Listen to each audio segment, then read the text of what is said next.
My child, stop what you are doing and hear me now, because this is not a message you were meant to miss. If this found you in the middle of your day, in the middle of your stress, in the middle of your plans, then do not move too quickly. Stay with me, because what I am about to reveal will expose what has been draining your spirit and show you what must change before it costs you more. I need your full attention, not for a moment, but all the way to the end, because every word is building towards something your heart has needed to hear for longer than you realize. Do not treat this like background noise, and do not tell yourself you will come back later, because this may be the interruption that keeps your life from drifting further than you can see. Stay here. Listen closely. What I am about to uncover will either awaken you, or reveal how long you have been ignoring my voice. My child, I need you to stop where you are for a moment and let your heart become still enough to hear me, because what I am placing before you right now is not a passing thought, and it is not a simple interruption in your day. You may think you are in the middle of something urgent, something that cannot wait, something that demands your full attention, but I am telling you with the tenderness of a father who sees farther than you can see that there are moments when what feels pressing is not what is most important. You have been moving quickly, carrying responsibilities, answering demands, trying to keep pace with the weight of life, and in the middle of all of that, you have become so used to urgency that you no longer recognize when your soul is asking for a pause. That is why I am meeting you here. I am not here to shame you for what has occupied your mind. I am not here to scold you for the things on your list or the work in your hands. I know why you have been focused. I know why you have been pushing. I know the burdens you feel, the pressure you place on yourself, the silent fear that if you stop for even a moment, something will fall apart. I know how deeply you have tied your attention to what must be finished, what must be solved, what must be handled, because you have convinced yourself that staying in motion is the same as staying safe. But I need you to hear me carefully now, because this is where my love becomes a warning wrapped in gentleness. Not everything that has your attention deserves your heart. You have been giving your energy to things that can wait, while the deeper parts of you have been quietly straining beneath the surface. You have been answering the world faster than you have been answering your own spirit. You have been reacting to deadlines, obligations, conversations, tasks, and expectations, while inside, there is a quieter cry you have not fully made space for. I hear it, even when you do not name it. I feel the unrest beneath your effort. I see the hidden tension beneath your discipline. I know that what looks like productivity from the outside has sometimes become a shield that keeps you from facing what is really going on within you. That is why I am interrupting you. This is not random. This is not coincidence. This is not simply a moment you happen to come across. I am the one who knows exactly how your mind has been racing. I am the one who knows what your heart has been avoiding. I am the one who has watched you carry on as if everything is fine, while something inside you has been asking for relief, for clarity, for truth, for rest. And because I love you too much to let you keep moving as if the inner ache does not matter, I am stepping into your moment and asking you to stop long enough to listen. You do not need to understand everything at once. You do not need to fix everything in this moment. You do not need to come to me with perfect language or a polished prayer. I am not asking you for performance. I am asking you for attention. I am asking you to recognize that when I interrupt your pace, it is never to take something good from you. It is because I see something you cannot yet see. It is because I know where your current path leads if you keep moving without reflection.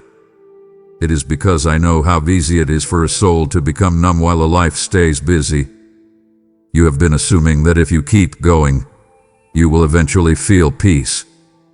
But there are times when continuing without pausing only deepens the distance between what you are doing and what your heart actually needs. That is why I am here, right in the middle of your movement, right in the middle of what you thought mattered most in this hour, telling you that I have something more urgent for your spirit than whatever is currently occupying your hands.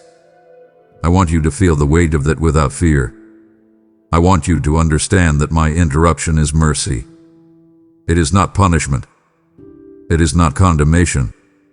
It is not me trying to make your life harder. It is me refusing to let you drift farther from what is true while you are distracted by what feels immediate. I know the difference between what is time-sensitive and what is soul-sensitive. And my child, your soul has been asking for my attention even if your mind has been too crowded to admit it. You may not have realized how much you needed this moment until now, because you have trained yourself to keep going even when your heart is exhausted. You have become so accustomed to pushing through that you sometimes mistake endurance for health. And I want to speak gently into that confusion because you are not meant to live as someone who is always surviving on the edge of depletion. You are not meant to keep postponing what is happening inside you while telling yourself you will deal with it later, when things calm down, when the pressure eases, when the work is done, when the situation changes. You have said later in so many quiet ways, and I have watched you do it with good intentions.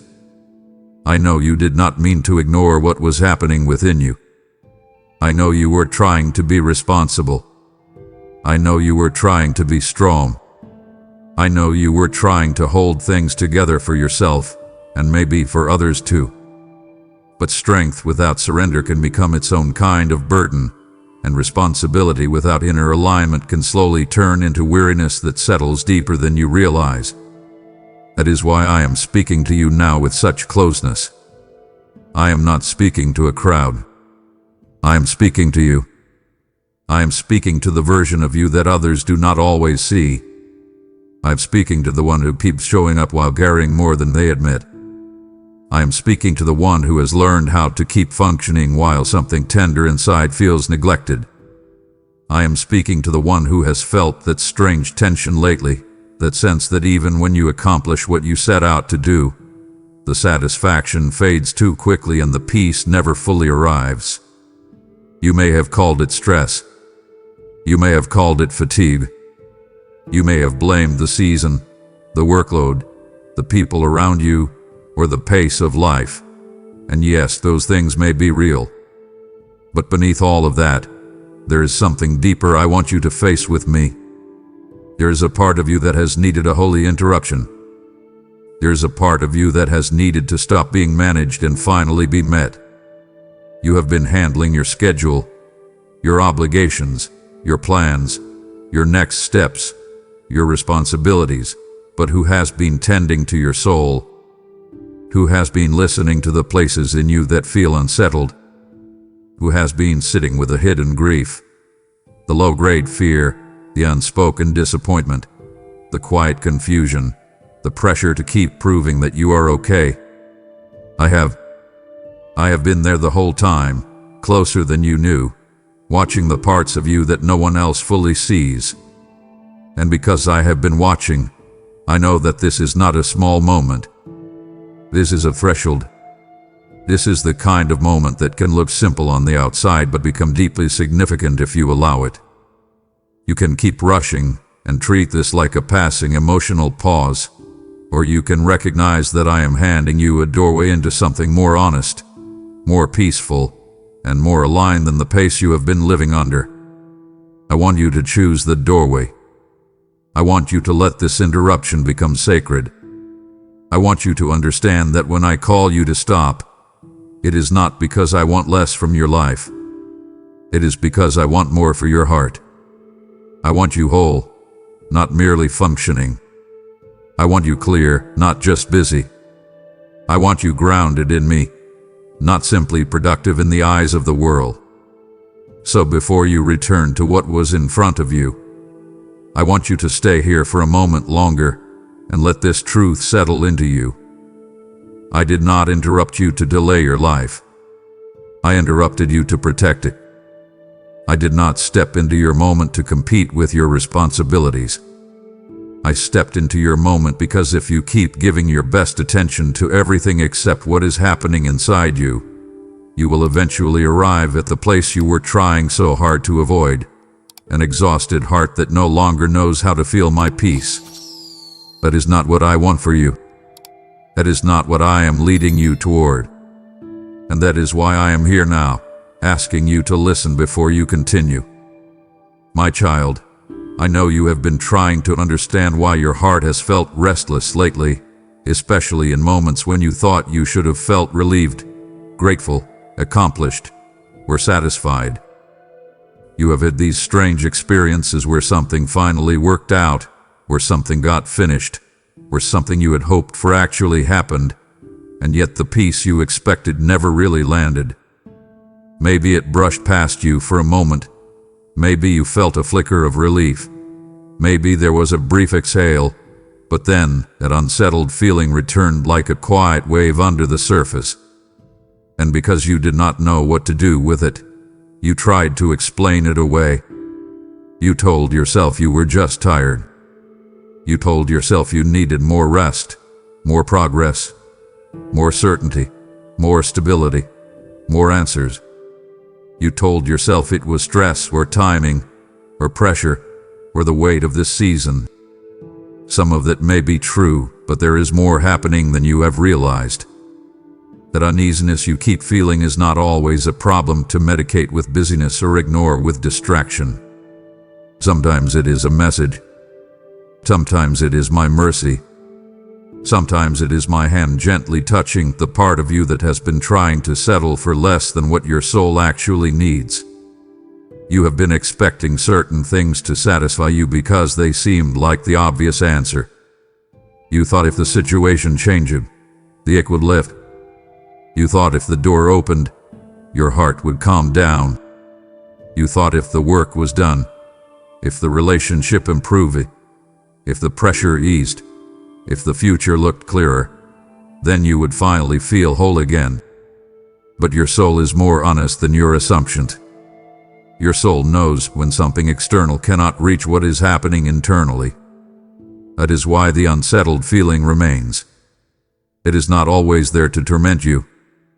It is there to guide you.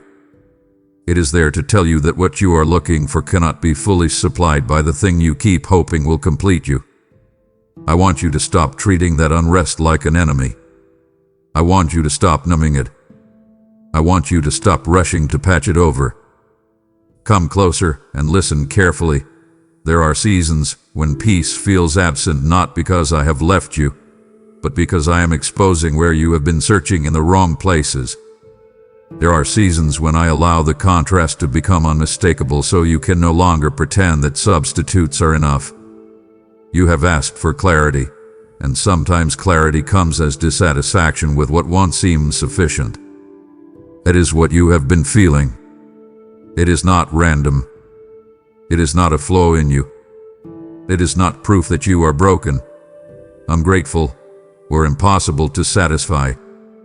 It is a sign that your spirit is trying to wake up to a deeper truth. You are being shown that some things can help, but they cannot heal. Some things can relieve pressure, but they cannot restore peace.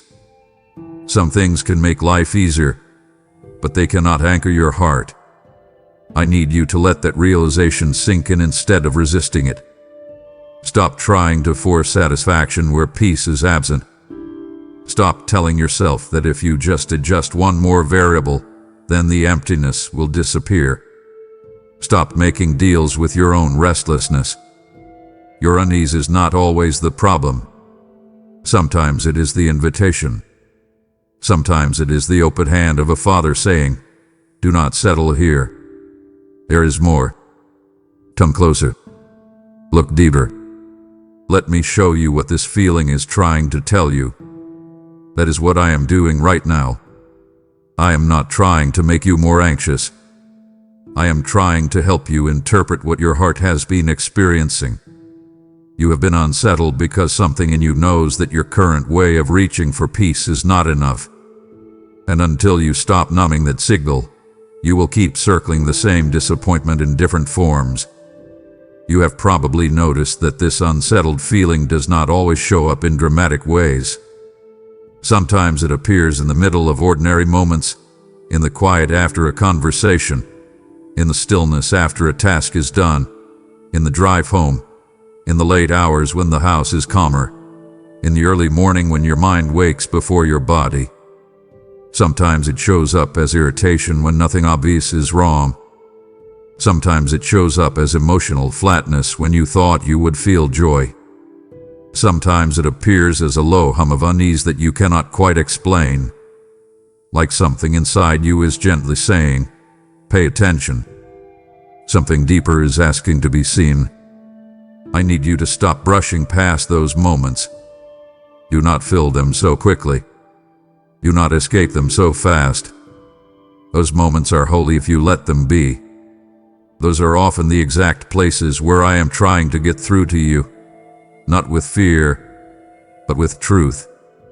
You have become so used to managing your life externally that you sometimes forget how to listen internally. But your spirit is speaking, and I am often the one stirring it. I know that can feel uncomfortable. I know it can be frustrating when you cannot pinpoint why you feel off.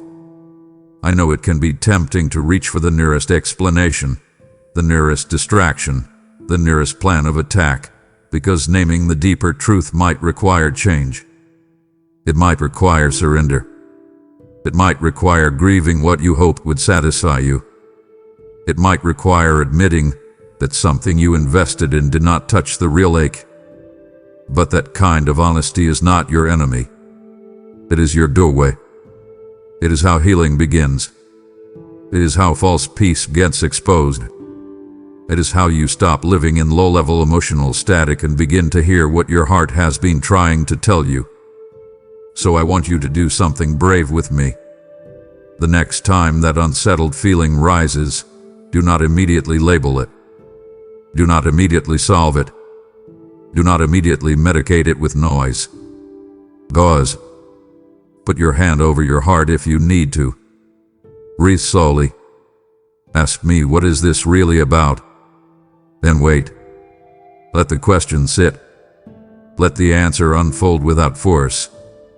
Sometimes I will show you that the unrest is connected to a decision you have been ignoring. Sometimes I will show you that it is grief you have not processed. Sometimes I will show you that it is fear disguised as control. Sometimes I will show you that you are exhausted and need rest. Sometimes I will show you that you have been tolerating something that is quietly injuring your peace. Sometimes I will simply remind you that you have been seeking too much from people, outcomes, and accomplishments that were never meant to carry the weight of your soul. That matters. That changes things. Because once you begin to understand the message inside the unrest, you stop being ruled by it. You stop feeling helpless before it. You stop reacting to it blindly. You begin to walk with it into truth. And when truth is allowed to speak, peace begins to return. Not always all at once, not always in a dramatic wave, but in a steadier, deeper way that is not dependent on everything around you being perfect. That is the kind of peace I want to teach you to recognize. Not the fragile peace of ideal circumstances, the rooted peace of honest alignment. And I want you to understand something else, because this unsettled feeling has also been exposing the gap between what you hoped would fill you and what actually can. There are places in your life where you have been asking created things to do what only my presence can do. You have been hoping that a breakthrough would quiet your heart the way intimacy with me quiets it. You have been hoping that relief would do what surrender does. You have been hoping that control would do what trust does. You have been hoping that certainty would do what faith does. And because I love you, I have allowed you to feel the difference. I have allowed you to reach the end of certain things and still feel the ache, not to punish you, but to reveal the truth. I would rather let you feel temporary disappointment than let you keep building your life on a false source of peace. That is mercy, even if it has confused you. So now I want you to stop fighting the lesson. Let it teach you. Let the contrast become wisdom. Let the emptiness after certain victories instruct you. Let the lack of peace in certain patterns warn you. Let the unease in certain relationships, certain habits, certain pursuits, certain environments, certain internal narratives become a holy indicator that something is missing. Do not panic when you feel it. Do not condemn yourself for it. Bring it to me. Sit with me. Ask better questions. Instead of asking, why can't I just be satisfied? Ask, what am I asking to satisfy me that was never meant to? Instead of asking, what is wrong with me? Ask, what is this unrest revealing? Instead of asking, how do I get rid of this feeling quickly? Ask, what is this feeling trying to bring into the light? Those questions will open doors. Those questions will shift your posture from avoidance to discernment. Those questions will help you move from confusion into understanding. And once you begin to see clearly, you can respond clearly. You can release what has been disappointing your soul. You can step back from what keeps promising peace and never delivering it.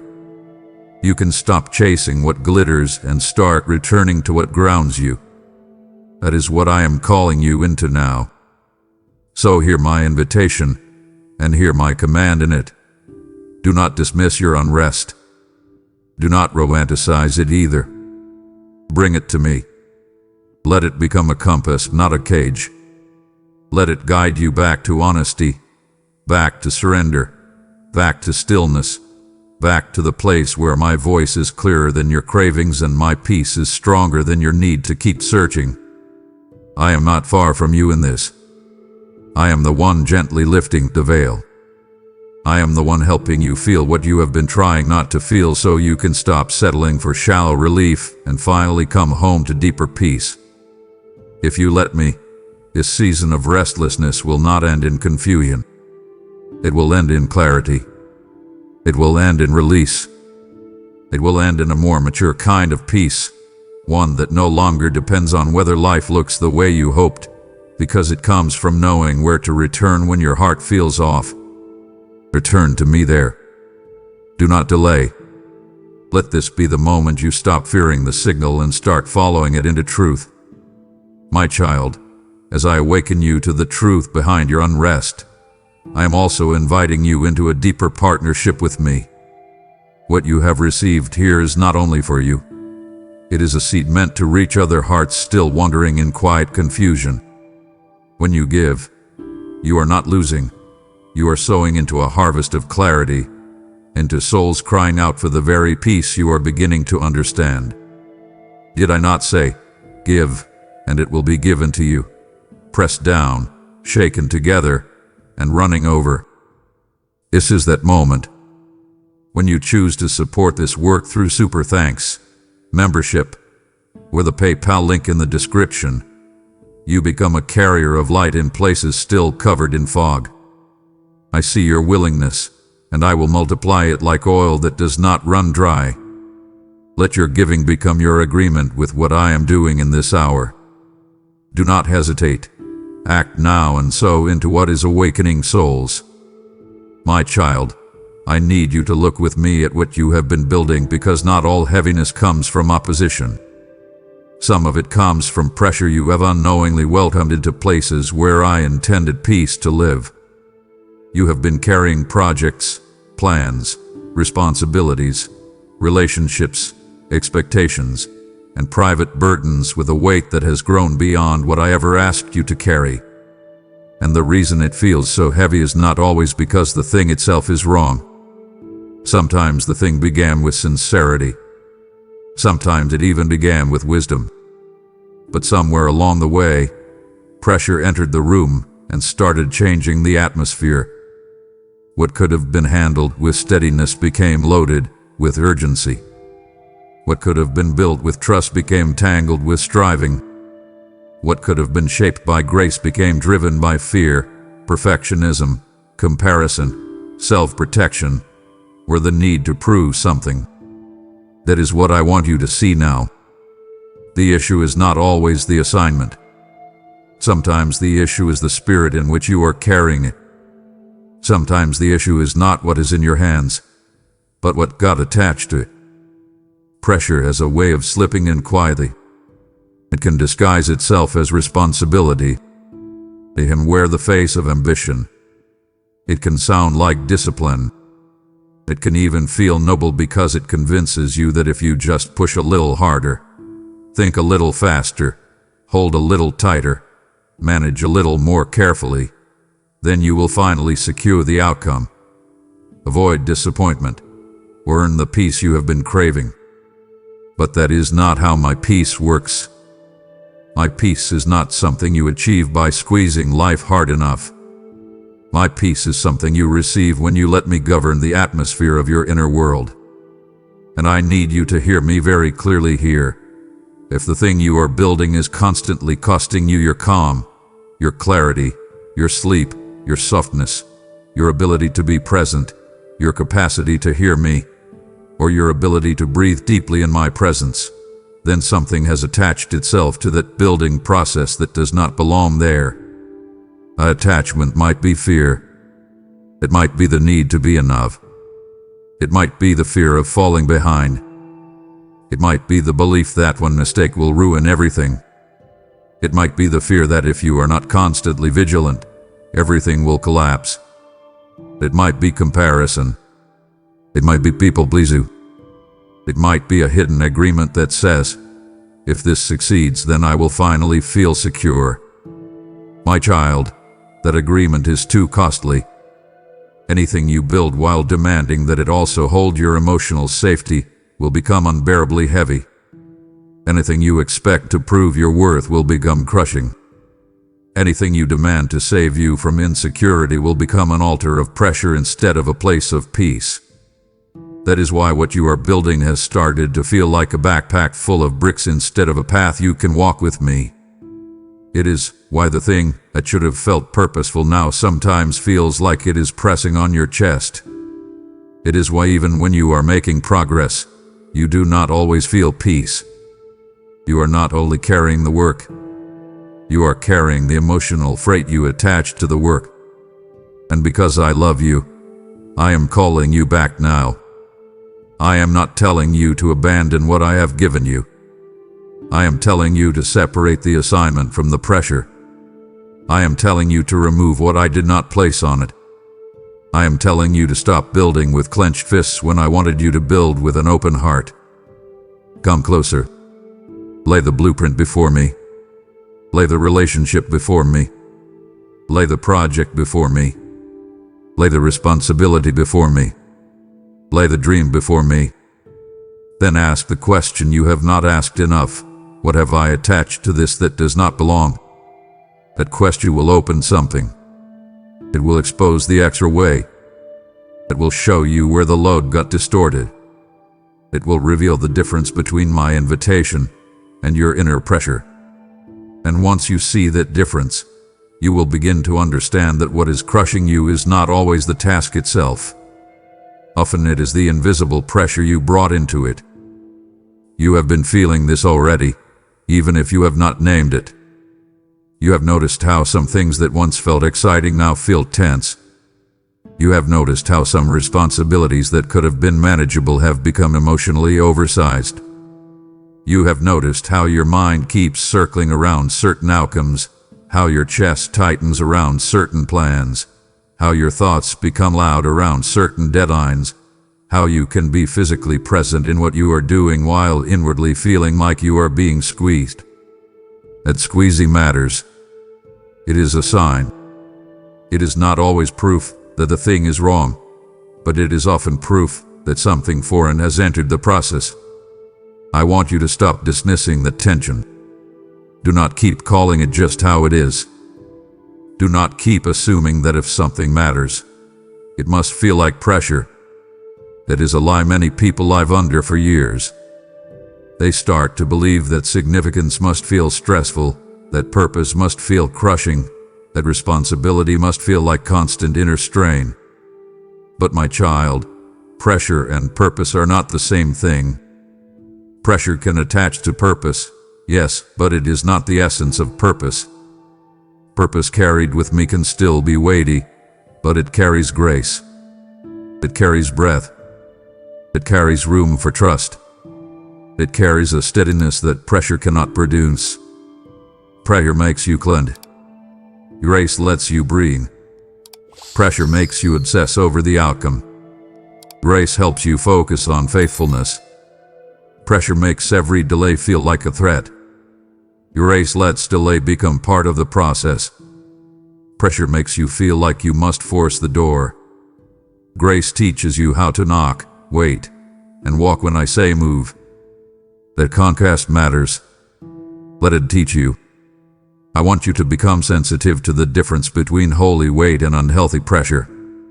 Holy weight can make you reverent, focused, even stretched, but it does not hollow you out. It does not make you frantic. It does not sever you from peace. It does not make your identity collapse every time something shifts. It does not turn your nervous system into a battlefield.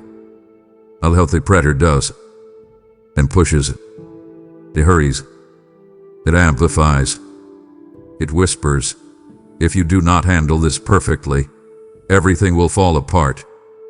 It whispers, you cannot rest yet. It whispers, you are behind.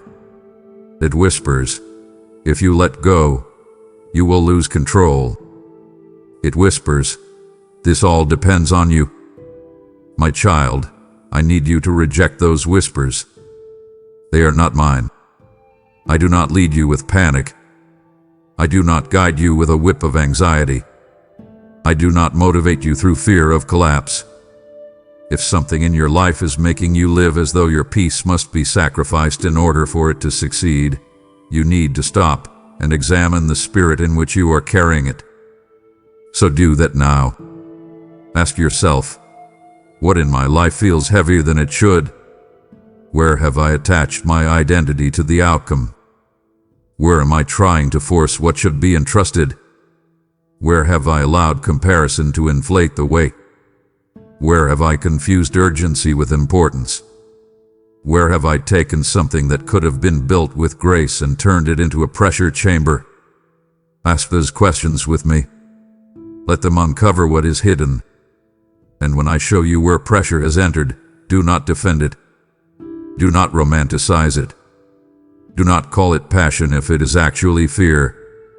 Do not call it excellence if it is actually self-punishment. Do not call it commitment if it is actually compulsion. Truth matters here. I am not trying to take away your calling. I am trying to free it from what hath been suffocating it. I want you to carry what is yours without carrying the counterfeit urgency that has been distorting it. That is why I am speaking so directly now. Because if you keep building under pressure, the thing you are building may survive, but your inner life will pay a price you were never meant to pay. I want better than survival for you. I want you rooted, clear, and steady while you build. So now I want you to respond with courage. You not simply feel seen here. Obey what I am showing you. Take one thing you are currently building, one relationship, one project, one responsibility, one goal, one burden you have been carrying, and bring it before me in complete honesty. Then do this carefully. Separate the actual assignment from the emotional pressure you attach to it. Write it down if you need to. Name what is real, and name what is extra. The real assignment might be care for this responsibility faithfully. The extra pressure might be if this fails, I am a failure. The real assignment might be show up with integrity. The extra pressure might be I must be perfect or I will lose love. The real assignment might be work diligently. The extra pressure might be I must outrun everyone else or I will be left behind. The real assignment might be build what I gave you. The extra pressure might be this has to prove my worth. Do you see the difference? One comes from me. The other comes from fear, pride, insecurity, old wounds, comparison, or control. I want you to strip off the extra. Strip it off deliberately. Speak against it if you need to. Say, this does not belong here. Say, I refuse to build under fear. Say, I refuse to carry what God did not assign. Say, I will work, but I will not worship the outcome. That matters. It matters because words can expose agreements. And once the agreement is exposed, it can be broken. Then invite me back into the atmosphere of what you are building. Ask me to restore peace to it. Ask me to reteach your hands how to carry it with trust. Ask me to show you where to slow down, where to simplify, where to stop forcing, where to loosen your grip, where to stop measuring yourself by the outcome. And then listen. If I tell you to rest, rest. If I tell you to step back, step back. If I tell you to simplify, simplify. If I tell you to release a timeline, release it. If I tell you to let something remain unfinished for a while, let it remain unfinished. If I tell you to stop trying to control another person's response, stop. This is not passivity. This is purification. This is how what you build becomes cleaner, lighter, and more sustainable. My child, I do not want you building towers with trembling hands and an anxious heart. I want you building from peace. I want you creating, serving, loving, leading, working, and responding from a steadier center. I want you to know what it feels like to carry holy responsibility without internal panic. It is possible. It may be unfamiliar, but it is possible. And it begins here, in this moment, when you stop honoring pressure as though it were proof of importance. It is not. Peace is not weakness. Peace is power under my hand. Peace is clarity without chaos. Peace is steadiness without self-betrayal. Peace is how I want you to build. So stop inviting pressure into rooms where I already prepared peace. Let me cleanse the atmosphere. Let me teach you a lighter yoke. Let me show you that what I truly give you will stretch you, yes, but it will not have to suffocate you to be real. My child, as you lay down the pressure and return to my peace, I am calling you to build differently, not only in your life, but in my kingdom. What is being built here is not sustained by striving, but by surrendered hearts who choose to partner with me. Every offering you release becomes like a stone placed in a house of truth, a place where weary souls come and finally breathe again. I have said, those who sow in tears will reap in joy, and I am watching what you sow even now. When you support this mission through Super Thanks, membership, or the PayPal link in the description, you are removing weight from others and helping them find my peace sooner. This is not pressure. This is purpose flowing without fear. I will bless what you release and return it with increase and covering over your life. Step into this with me. Give now and build from peace, not pressure. My child, I want you to stop pretending for a moment and simply notice how tired you have become from trying to keep everything together. I do not mean the kind of tired that comes from a long day and can be relieved by sleep alone. I mean the deeper tiredness, the kind that has settled into your thoughts, your reactions, your body, your emotions, your patience, and even your spiritual rhythm. I mean the kind of tired that has become so familiar you barely name it anymore. You have gotten used to functioning with it. You have learned how to smile with it, work with it, answer messages with it, show up for people with it, carry responsibilities with it, and keep moving through life while it quietly hums underneath everything. But I see it. I see the wear in your spirit. I see the places where you have been holding yourself together by force. I see the way you brace before the day even begins. I see the subtle tension in you, the low-level strain, the way your nervous system has been carrying too much for too long. I see the emotional labor you do that no one else fully understands. I see the weight of being the one who anticipates problems, absorbs pressure, manages outcomes, keeps the peace, carries the burden, handles the details, watches the emotional weather, tries not to let anything fall, and feels responsible for more than you were ever meant to own. My child, you have been trying to keep so much together that you have not noticed how much it has been costing you. You have been treating over-responsibility like faithfulness. You have been calling hypervigilance maturity. You have been calling your exhaustion normal because you do not know what it feels like to stop carrying so much at once. And I need to tell you gently, but clearly, you were never meant to live like this. You were never meant to carry your life as though every fragile piece depends entirely on your grip. You were never meant to be the glue for everything and everyone around you. You were never meant to live with the quiet belief that if you let go for even a moment, everything will unravel. That belief has been running deeper in you than you realize, and it is wearing you down. It is why rest feels difficult.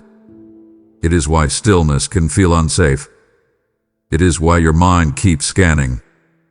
It is why your shoulders stay tight. It is why your heart has trouble settling.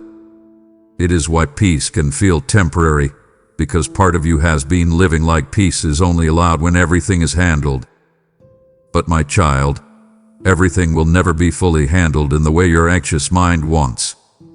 There will always be some loose thread, some unfinished thing, some unresolved tension, some uncertainty, some human limitation, some variable you cannot control.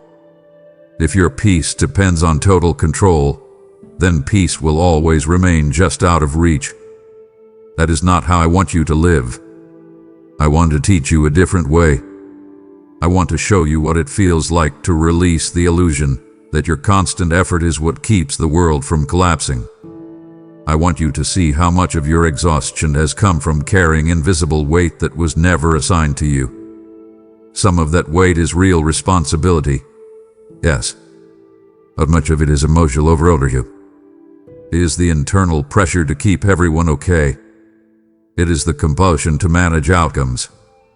It is the belief that if you do not stay alert, stay available, stay strong, stay useful, stay ahead, then something bad will happen. That belief has been stealing from you. It has been taking your rest, your softness, your joy, your spontaneity, your capacity to simply be present. It has been convincing you that tension is necessary. It is not. Come closer now, and let me say this in a way I need you to truly receive. You do not have to hold everything together to be safe with me. You do not have to manage every loose thread to be loved. You do not have to keep proving your reliability by exhausting yourself. Put some of it down. Not everything, but some of it. Start there. Put some of it down. I want you to really examine what keeping everything together has meant for you, because it is not only about tasks. It is about the emotional role you have been playing. Maybe you have become the one who always knows what needs to happen next. Maybe you have become the one who carries the emotional temperature of the room. Maybe you have become the one who absorbs tension so others do not have to feel it. Maybe you have become the one who fixes, smooths over, anticipates, explains, rescues, compensates, overfunctions, or stays composed no matter what. Maybe you have built your identity around being dependable because being needed has felt safer than being vulnerable. Maybe you have quietly trained yourself to believe that if you stop being the strong one, people will be disappointed, things will break, love will shift, or chaos will rush in. My child, that is too much pressure for one heart. That is too much responsibility for one nervous system. That is too much emotional labor to keep carrying without consequence. It may have once helped you survive a season. It may have once earned you praise. It may have once protected you from feeling helpless. But if it has become your permanent way of being, then it is now draining you more than it is serving you. I need you to see that clearly. Some of your fatigue is not from life itself. It is from the extra role you keep playing inside life. It is from the way you internally volunteer for responsibilities I never assigned. It is from the way you keep stepping into emotional jobs that do not belong to you.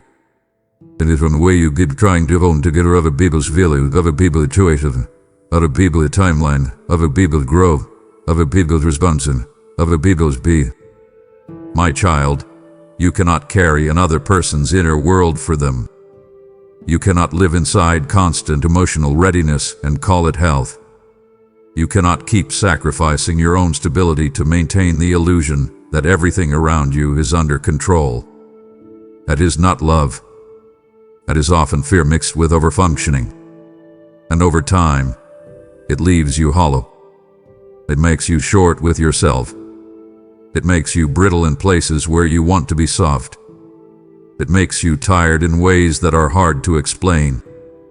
It can even make you resentful of the very people or responsibilities you genuinely care about because you are carrying them with an extra weight that was never meant to be there. That resentment is not always because you do not love. Sometimes it is because you are overloaded. Sometimes it is because you are loving without boundaries, serving without replenishment, caring without release, giving without checking whether you are offering from grace or from compulsion.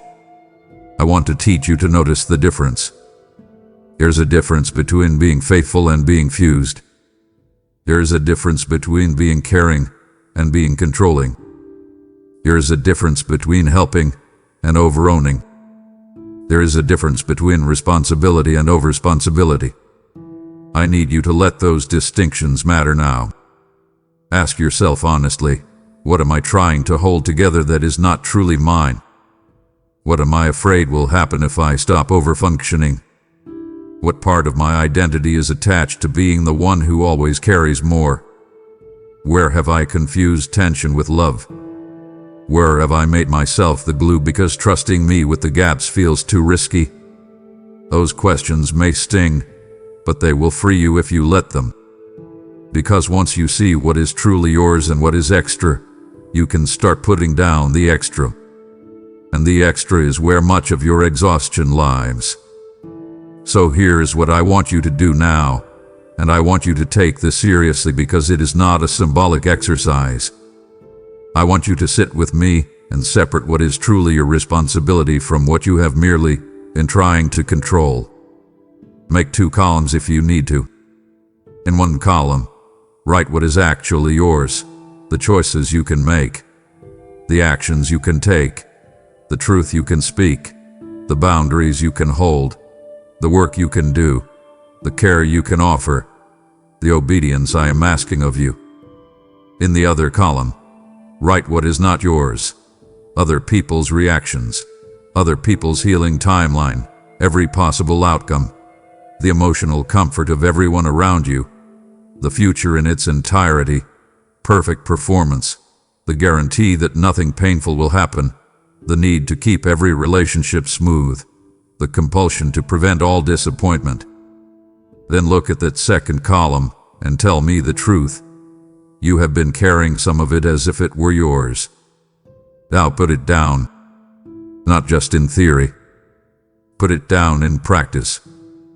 If you need to stop over-explaining, stop. If you need to let someone feel their own consequences, let them. If you need to stop managing a relationship dynamic that only works because you keep overcompensating, stop. If you need to let a conversation be uncomfortable instead of rushing to smooth it over, let it be. If you need to step back from the role of fixer, do it. If you need to stop checking, stop monitoring, stop rescuing, stop rehearsing, stop over-planning, stop bracing, then begin. Not perfectly, but begin. My child, you do not have to become careless to become lighter. You do not have to abandon love to stop over-caring. You do not have to become cold to stop over-functioning. You simply need to become truer. You need to let your yes be a real yes, and your no be a real no. You need to let your care be offered from peace instead of compulsion. You need to let me hold what you cannot. And I can. I can hold what you cannot. I can carry what is crushing you. I can handle what keeps waking you up at night. I can govern what you keep trying to secure with your own hands. But I need your release. I need your willingness to stop gripping what I never asked you to grip. So breathe now. Acknowledge. Say, I release what is not mine. Say it again if you need to, but say it honestly. Then act like you mean it. Let one thing remain unresolved without trying to force it today. Let one person carry their own emotional weather. Let one burden return to my hands. Let one responsibility stay within its proper boundaries. Let one area of your life stop being held together by your anxiety. This is how you begin to heal. This is how tiredness begins to lift. Not because all of life changes at once, but because you stop carrying the extra layer that has been suffocating you. I want that for you. I want your shoulders softer. I want your spirit clearer. I want your mind quieter. I want your body to learn that it does not have to stay braced to be safe. I want your heart to remember that you are not the savior of everyone and everything around you. I am. Let me be who I am in your life. Stop trying to be what I never asked you to become. Put it down, my child. Put it down and come rest in the strength that is actually mine. My child, as you begin to put down what was never yours to carry, I am inviting you to pick up something that brings life instead of exhaustion. There are souls just as tired as you have been, quietly searching for rest, and I am using this message to reach them. When you give, you are not adding weight. You are releasing living water into dry places. I have declared, come to me, all who are weary, and I will give you rest, and through your generosity, that invitation travels further.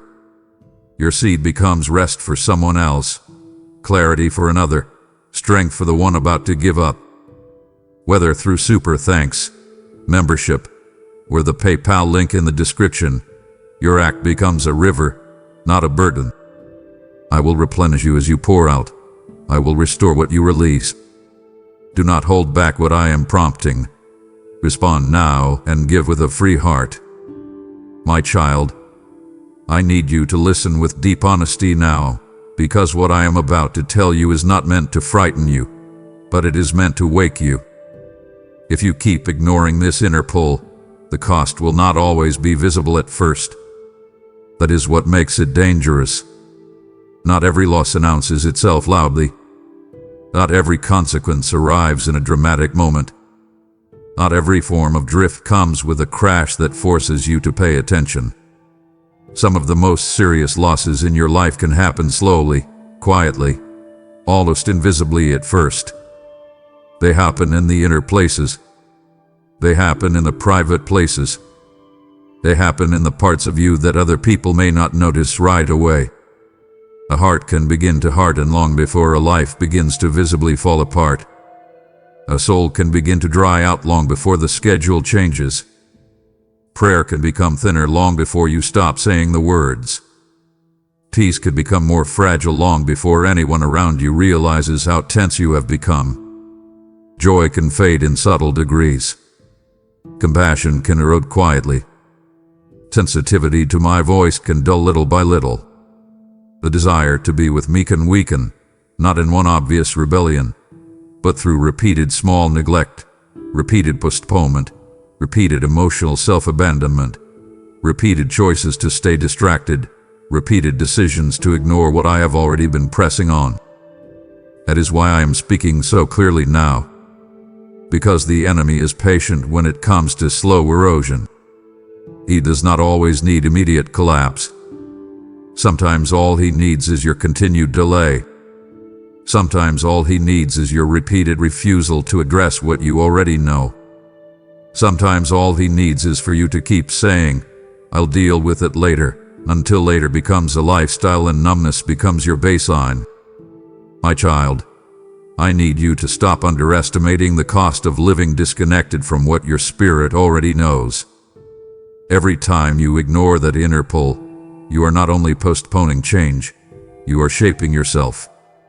You are teaching your heart how to respond to conviction. You are training your mind what to normalize. You are teaching your nervous system what to live beside. You are deciding whether tenderness remains or whether numbness slowly settles in. That matters more than you realize. The cost is not always a visible disaster. Sometimes the cost is that you become less alive inside. Sometimes the cost is that you begin functioning without real joy. Sometimes the cost is that you keep doing the right thing outwardly while inwardly feeling increasingly distant, increasingly fight, increasingly reactive, increasingly tired, increasingly unresponsive to the things that once stirred your spirit. That is not a small loss. That is a costly one. Because once numbness becomes familiar, you can begin mistaking it for peace. Once drift becomes gradual, you can begin calling it maturity. Once distance becomes subtle, you could begin telling yourself that everything is fine because nothing dramatic has happened. But I see what is happening beneath the surface, and because I love you, I will not flatter you into sleep. I will not let you call slow erosion harmless. I will not let you keep mistaking nothing has exploded yet for everything is okay. No, my child. Some of the most expensive consequences arrive in the form of a quieter heart that no longer responds quickly to truth, a spirit that no longer feels urgency where it once would have, a mind that becomes more loyal to coping than to clarity, a life that keeps moving but no longer feels deeply connected to what is eternal.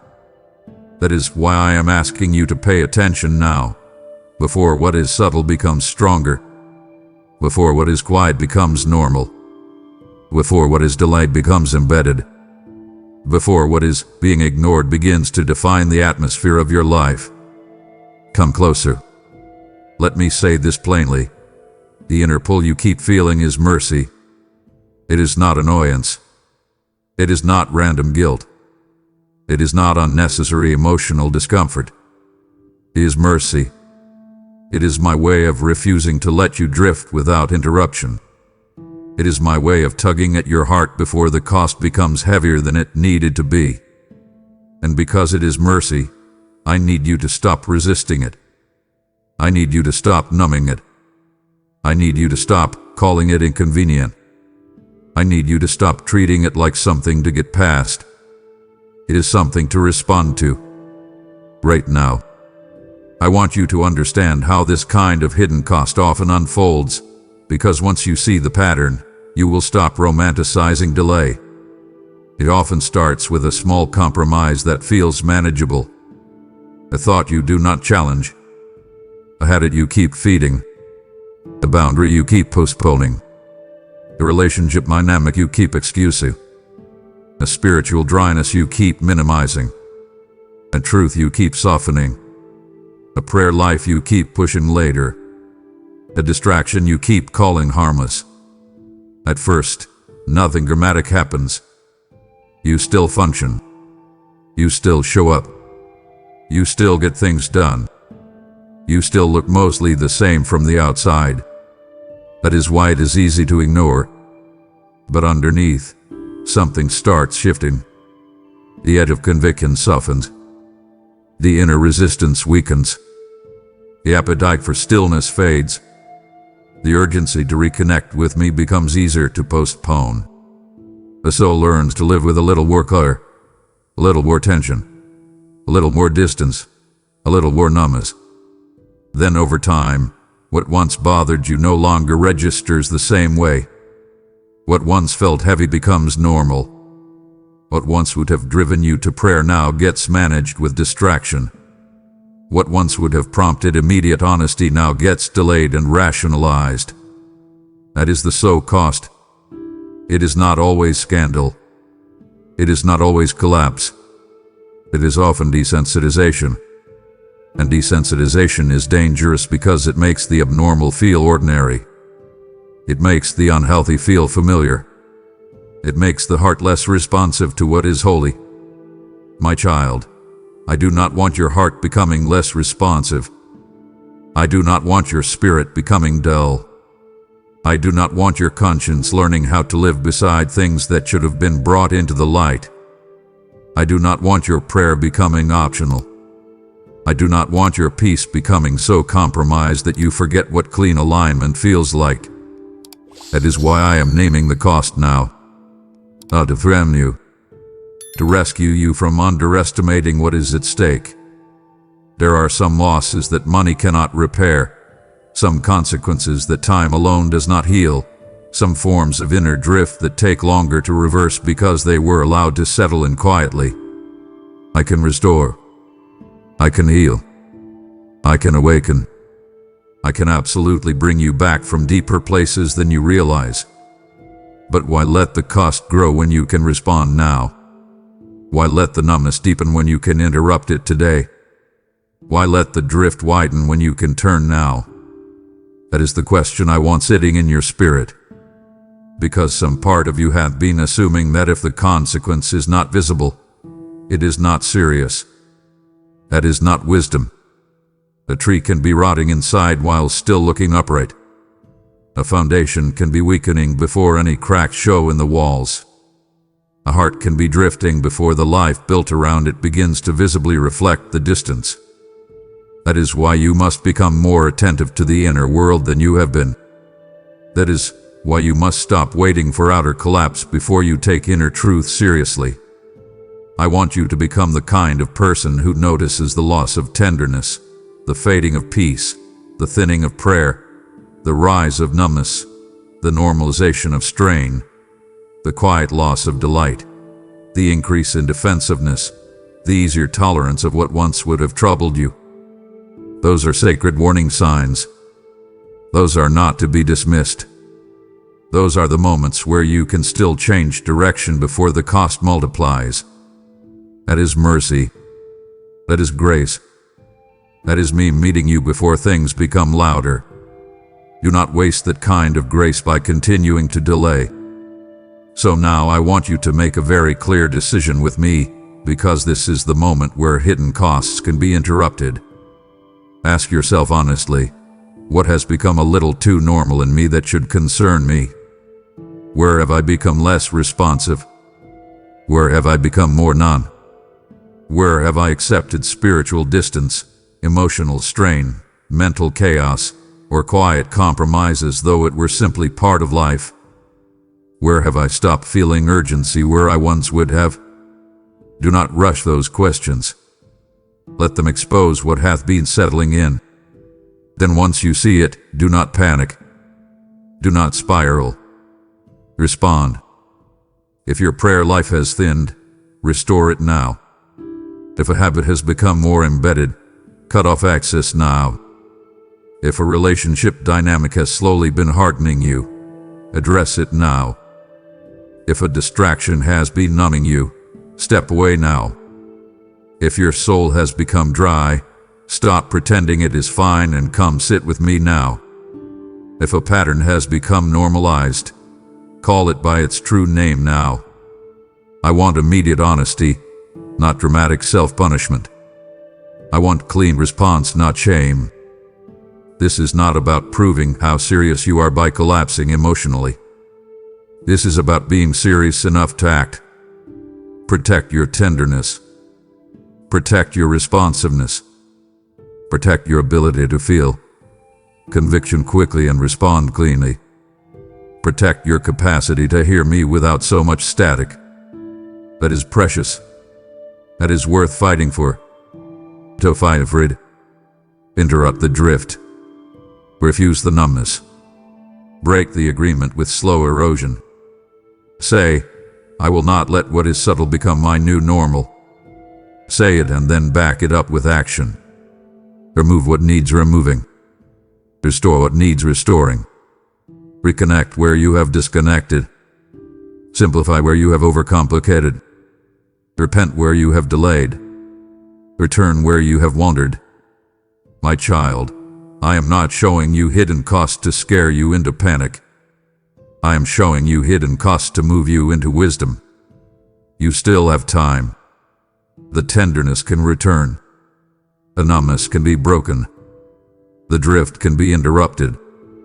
The peace can be restored. The inner room can be cleaned. The appetite for me can be renewed. But it will not happen through admiration of the truth alone.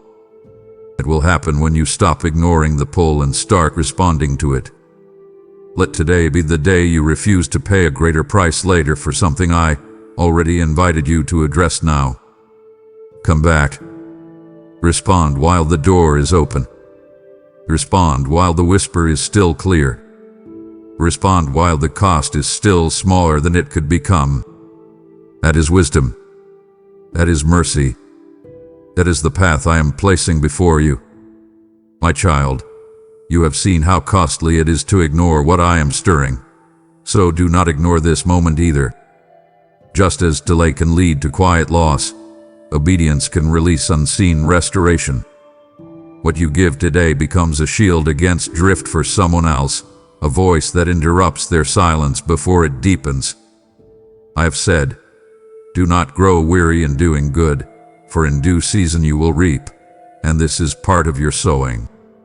When you act through super thanks, membership, or the PayPal link in the description, you are choosing alignment over delay, movement over hesitation.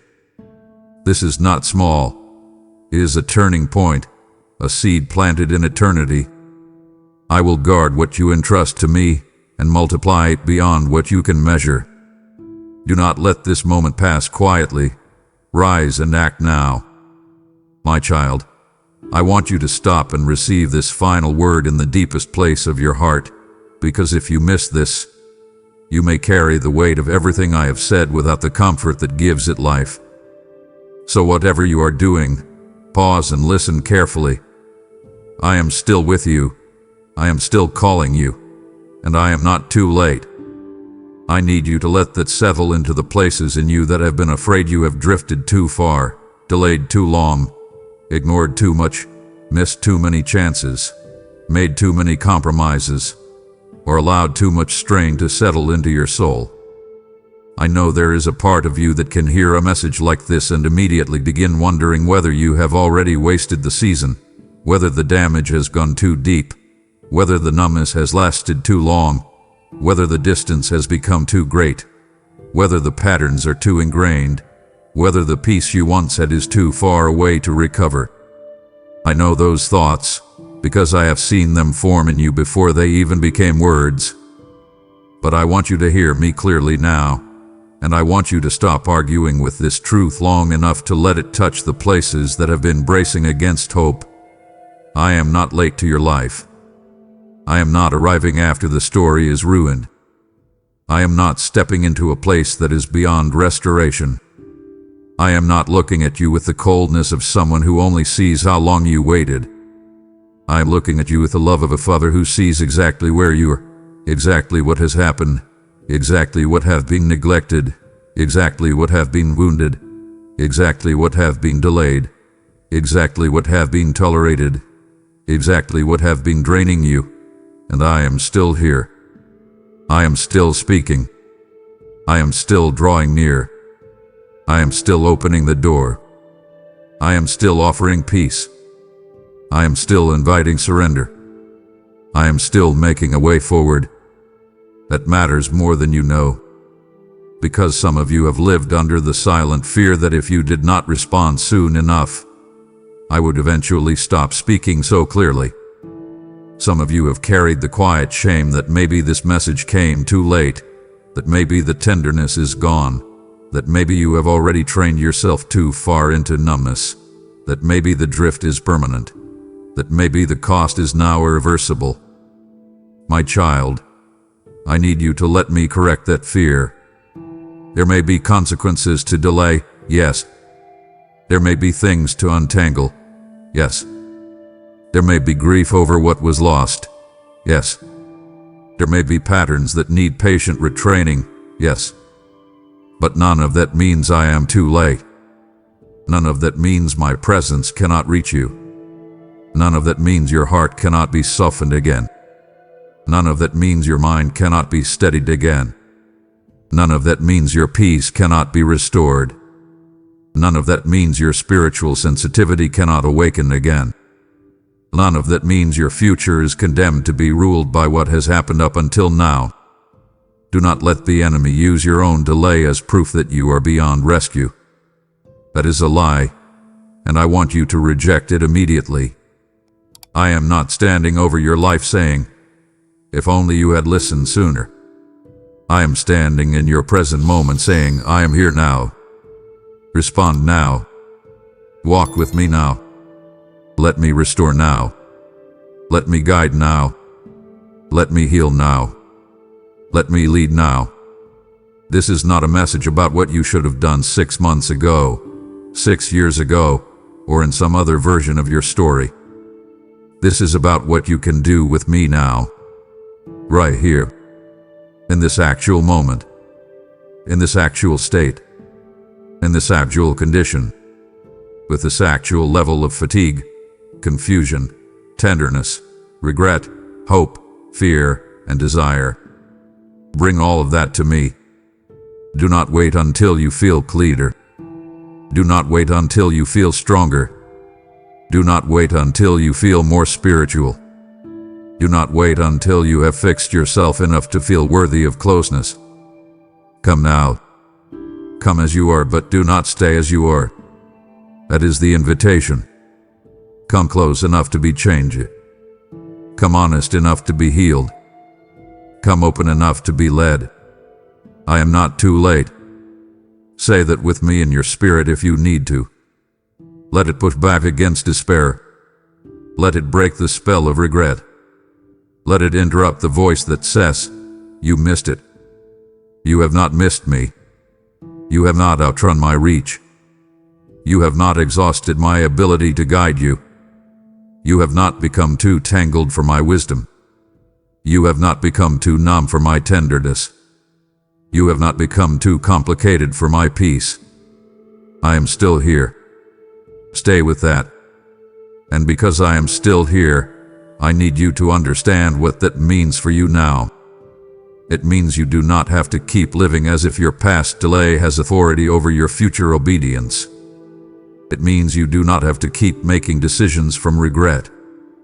It means you do not have to keep looking backward so long that you miss the hand I am extending in front of you. Some of you have been more loyal to regret than to grace. Some of you have been rehearsing what you should have done instead of receiving what I am offering now.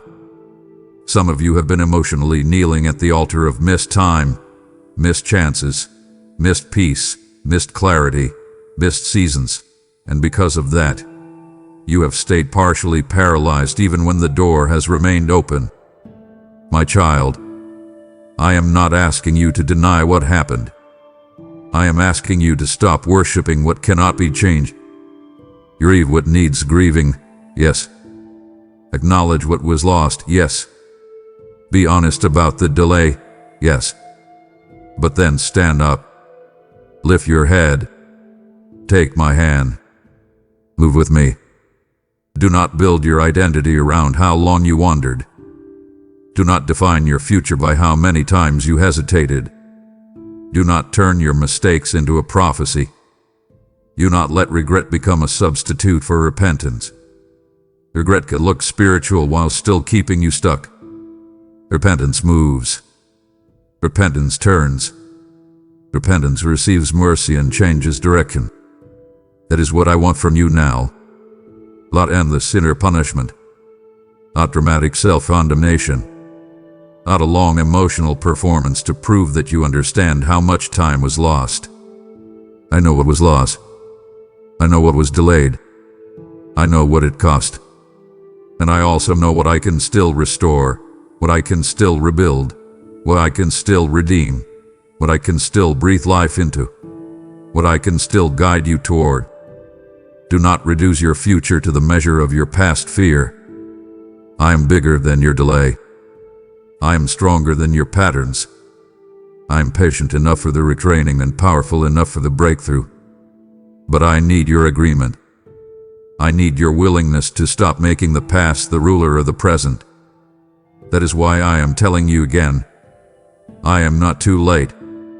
The call is still active. The invitation is still open.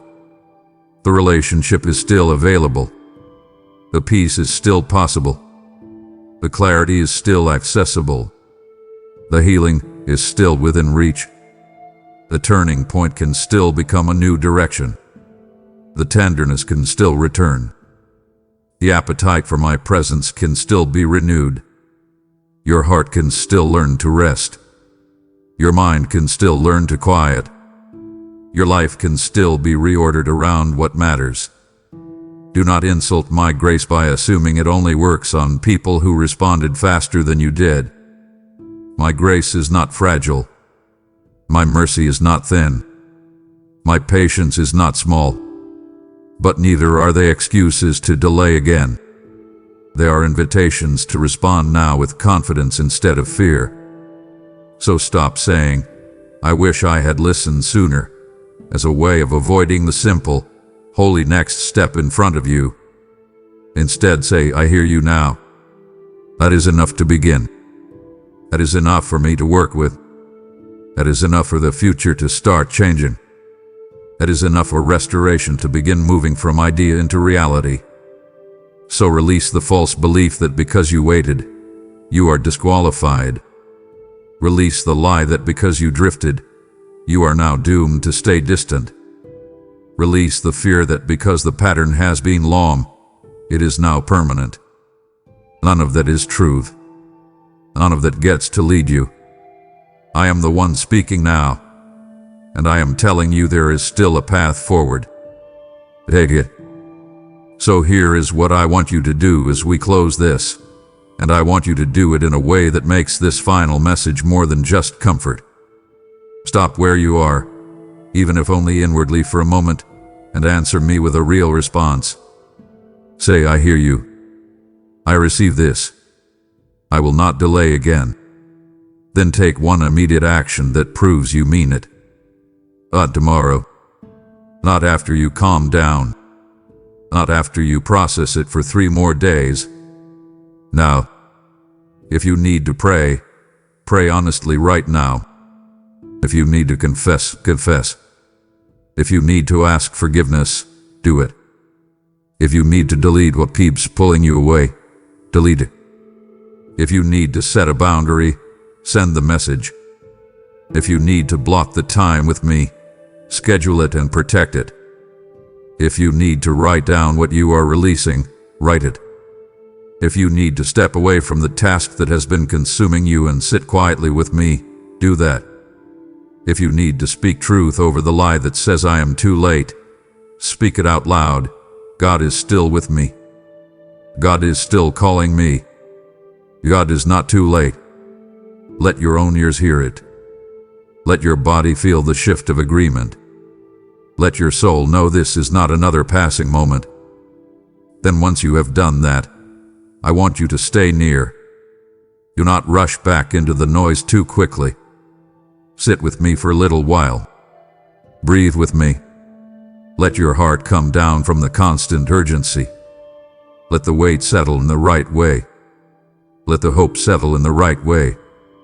Let the next steps begin to form without panic. I do not need your frantic energy. I need your surrendered presence. I do not need your dramatic promises. I need your steady yes. I do not need your perfection. I need your openness. I do not need you to fix your whole life tonight. I need you to keep walking with me from this moment forward, honestly, consistently, obediently, and with a heart that no longer hides behind delay. That is enough. That is how restoration grows. That is how peace deepens. That is how your mind gets retrained. That is how your soul begins to breathe again. That is how your life becomes less ruled by what once controlled it. My child, hear me one last time, and do not forget it when the noise returns. I am still with you. I am still calling you. I am not too late. Come now. Come fully. Come honestly. Come without performance.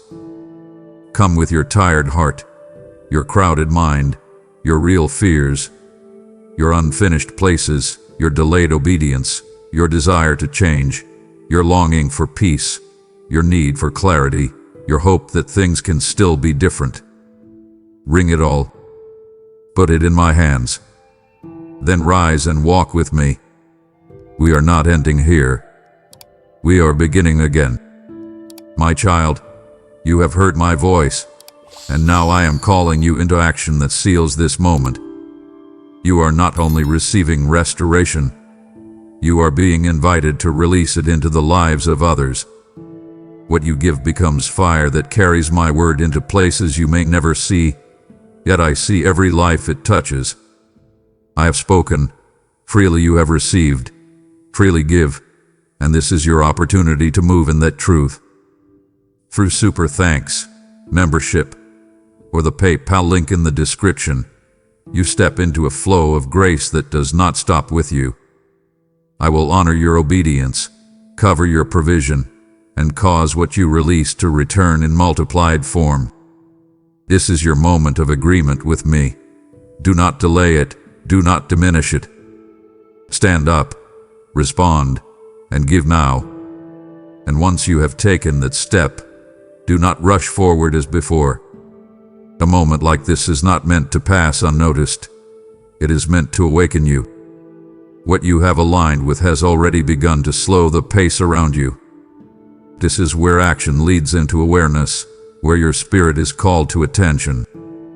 So pause right here, because what I am about to say is meant to meet you in this exact moment. Stop. My child, stop whatever you are working on right now. Gauze. I have placed this message in front of you for a critical reason. This is not an accident. This is a divine interruption in the middle of your busy day. I see you. I see exactly how fast you are moving. I see the heavy pressure at your job that sits squarely on your shoulders. I see the unspoken tensions in your family, the quiet arguments you replay in your mind over and over. I see that deep, paralyzing fear of the future that creeps in when you are finally alone at night. I know that you feel overlooked, as if all your endless effort is completely invisible to the world around you. Do you feel that tight knot in your stomach? Do you feel that heavy, anxious ache in your chest? That constant, crushing anxiety is not from me. Let us undo it together, right here, right now. Breathe. Take a deep, slow breath. Pull yourself away from the rushing river of your daily responsibilities. Close your eyes. I command you to be still. Be still is not a gentle suggestion I offer for your free time. Be still is a firm, loving command for your own survival. You are in spiritual danger. You are trapped in a cycle of constant motion without a clear direction. You are running endlessly, mistakenly believing that if you just work harder, you will finally find peace. But endless busyness is a weapon the world uses to keep you exhausted and distracted from my presence. Stop trying to outrun your worries. Stop letting the loud, demanding noise of the world drown out my voice. Silence the noise right now. Do you hear it? Listen closely for my whisper. It is like the quiet pause just before a heavy storm breaks, that thick, peaceful silence where everything stands perfectly still. That is exactly where I am waiting for you. Create a sacred space right in the middle of your current task. You do not need to be in a perfect room or a quiet church to encounter my presence. Right there, at your desk, in your car, or in your home, you can find me. I am standing right beside you. I am looking at you with perfect, unconditional love. I am your father, your protector, and your ultimate source of strength. You are completely safe with me. I see the tears you hide from everyone else. I know the silent prayers you whisper when you feel you cannot take another step. I want to replace your exhaustion with supernatural energy. But first, you must pause. You must stop the noise. You must let me in. You must surrender your schedule to me today. Let go of the rigid plans you are desperately trying to hold together. The moment you release your tight grip, you will feel an immediate, overwhelming peace wash over your tired soul. I will take care of the details you cannot control. I will guide your steps. I will carry the heavy burdens that are breaking your back. Feel my love wrapping around you like a warm, protective shield against the harshness of your day. I am fighting for you in the unseen realms. I am orchestrating a beautiful future for you, even when your current reality feels messy and broken. You are not forgotten. You are fiercely protected. Now, open your heart to this divine encounter. Receive my peace and let it completely transform the rest of your day. Look down at your hands right now, my child. I want you to truly examine what you are building with your days. You pour your energy into your career, your home, your relationships, and your goals. You stay up late into the night, staring at glowing screens, trying to piece together a future that feels secure.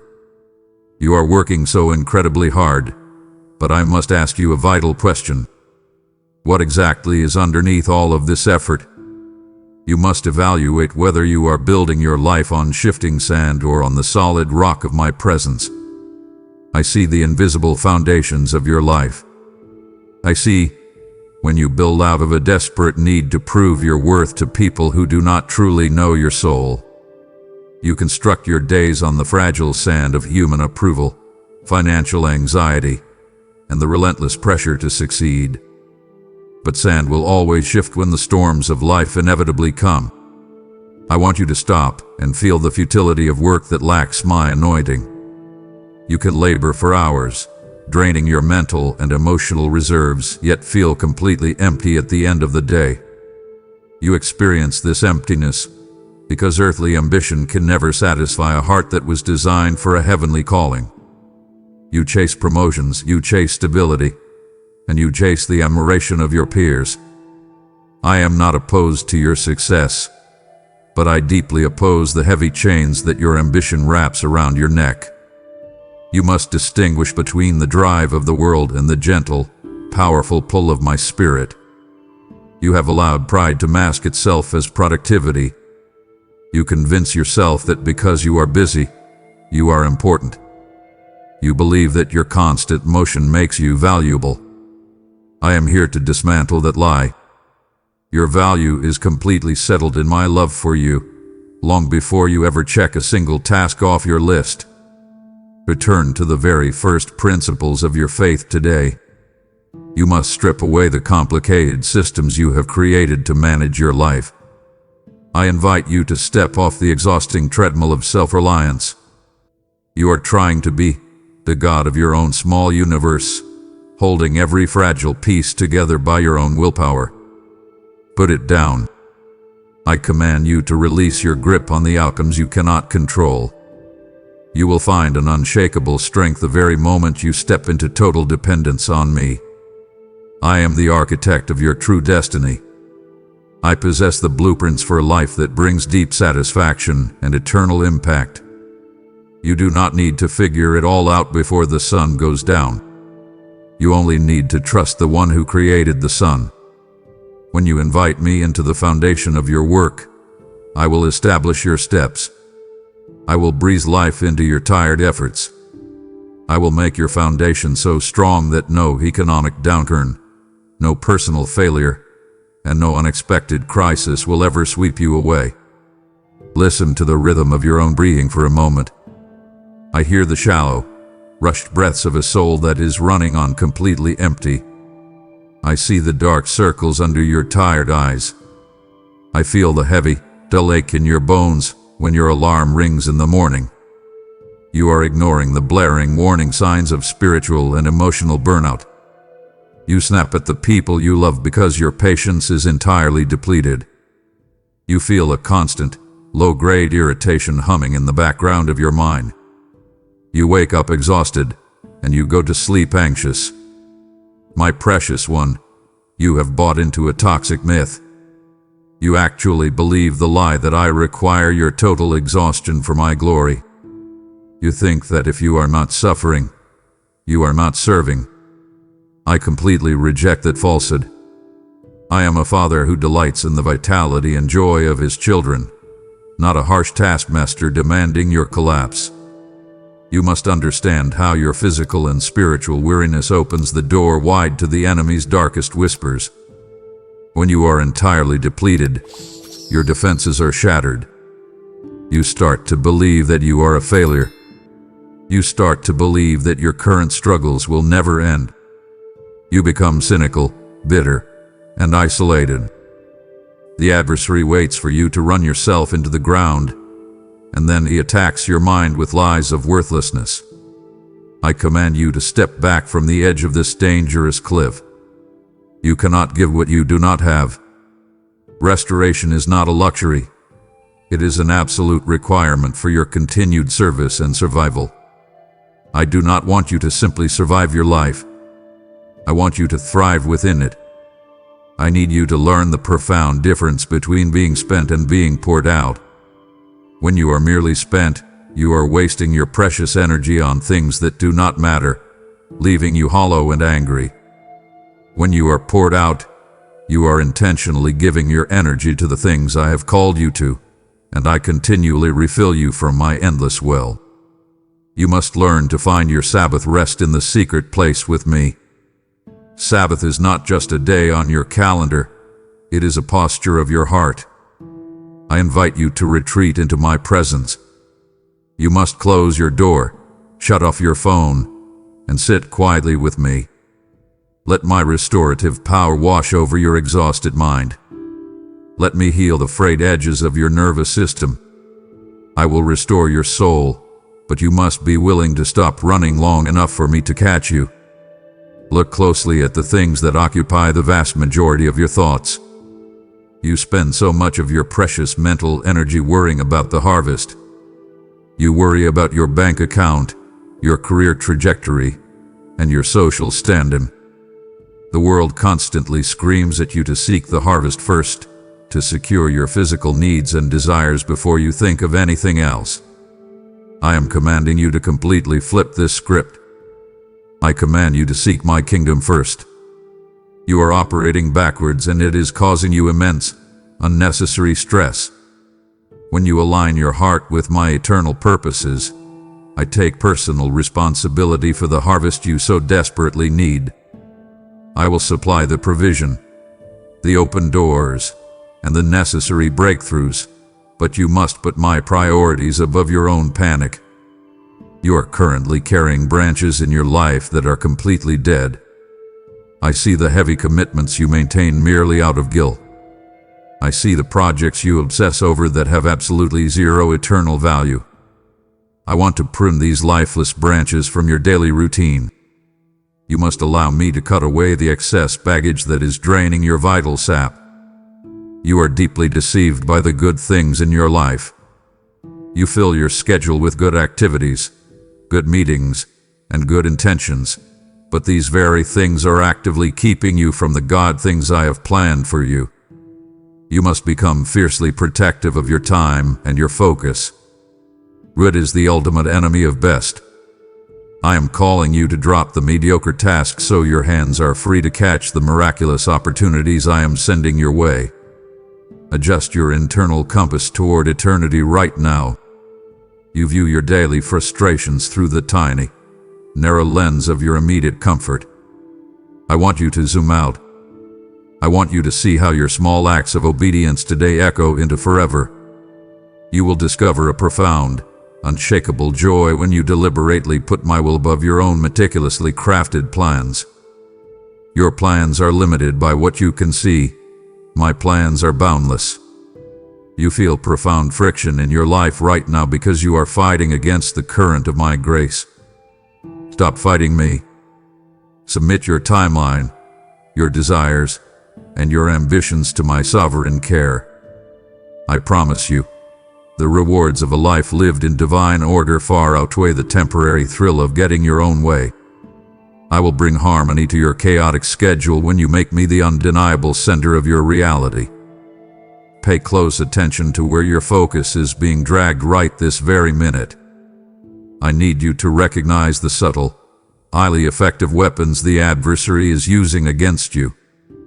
He does not always attack you with obvious tragedies.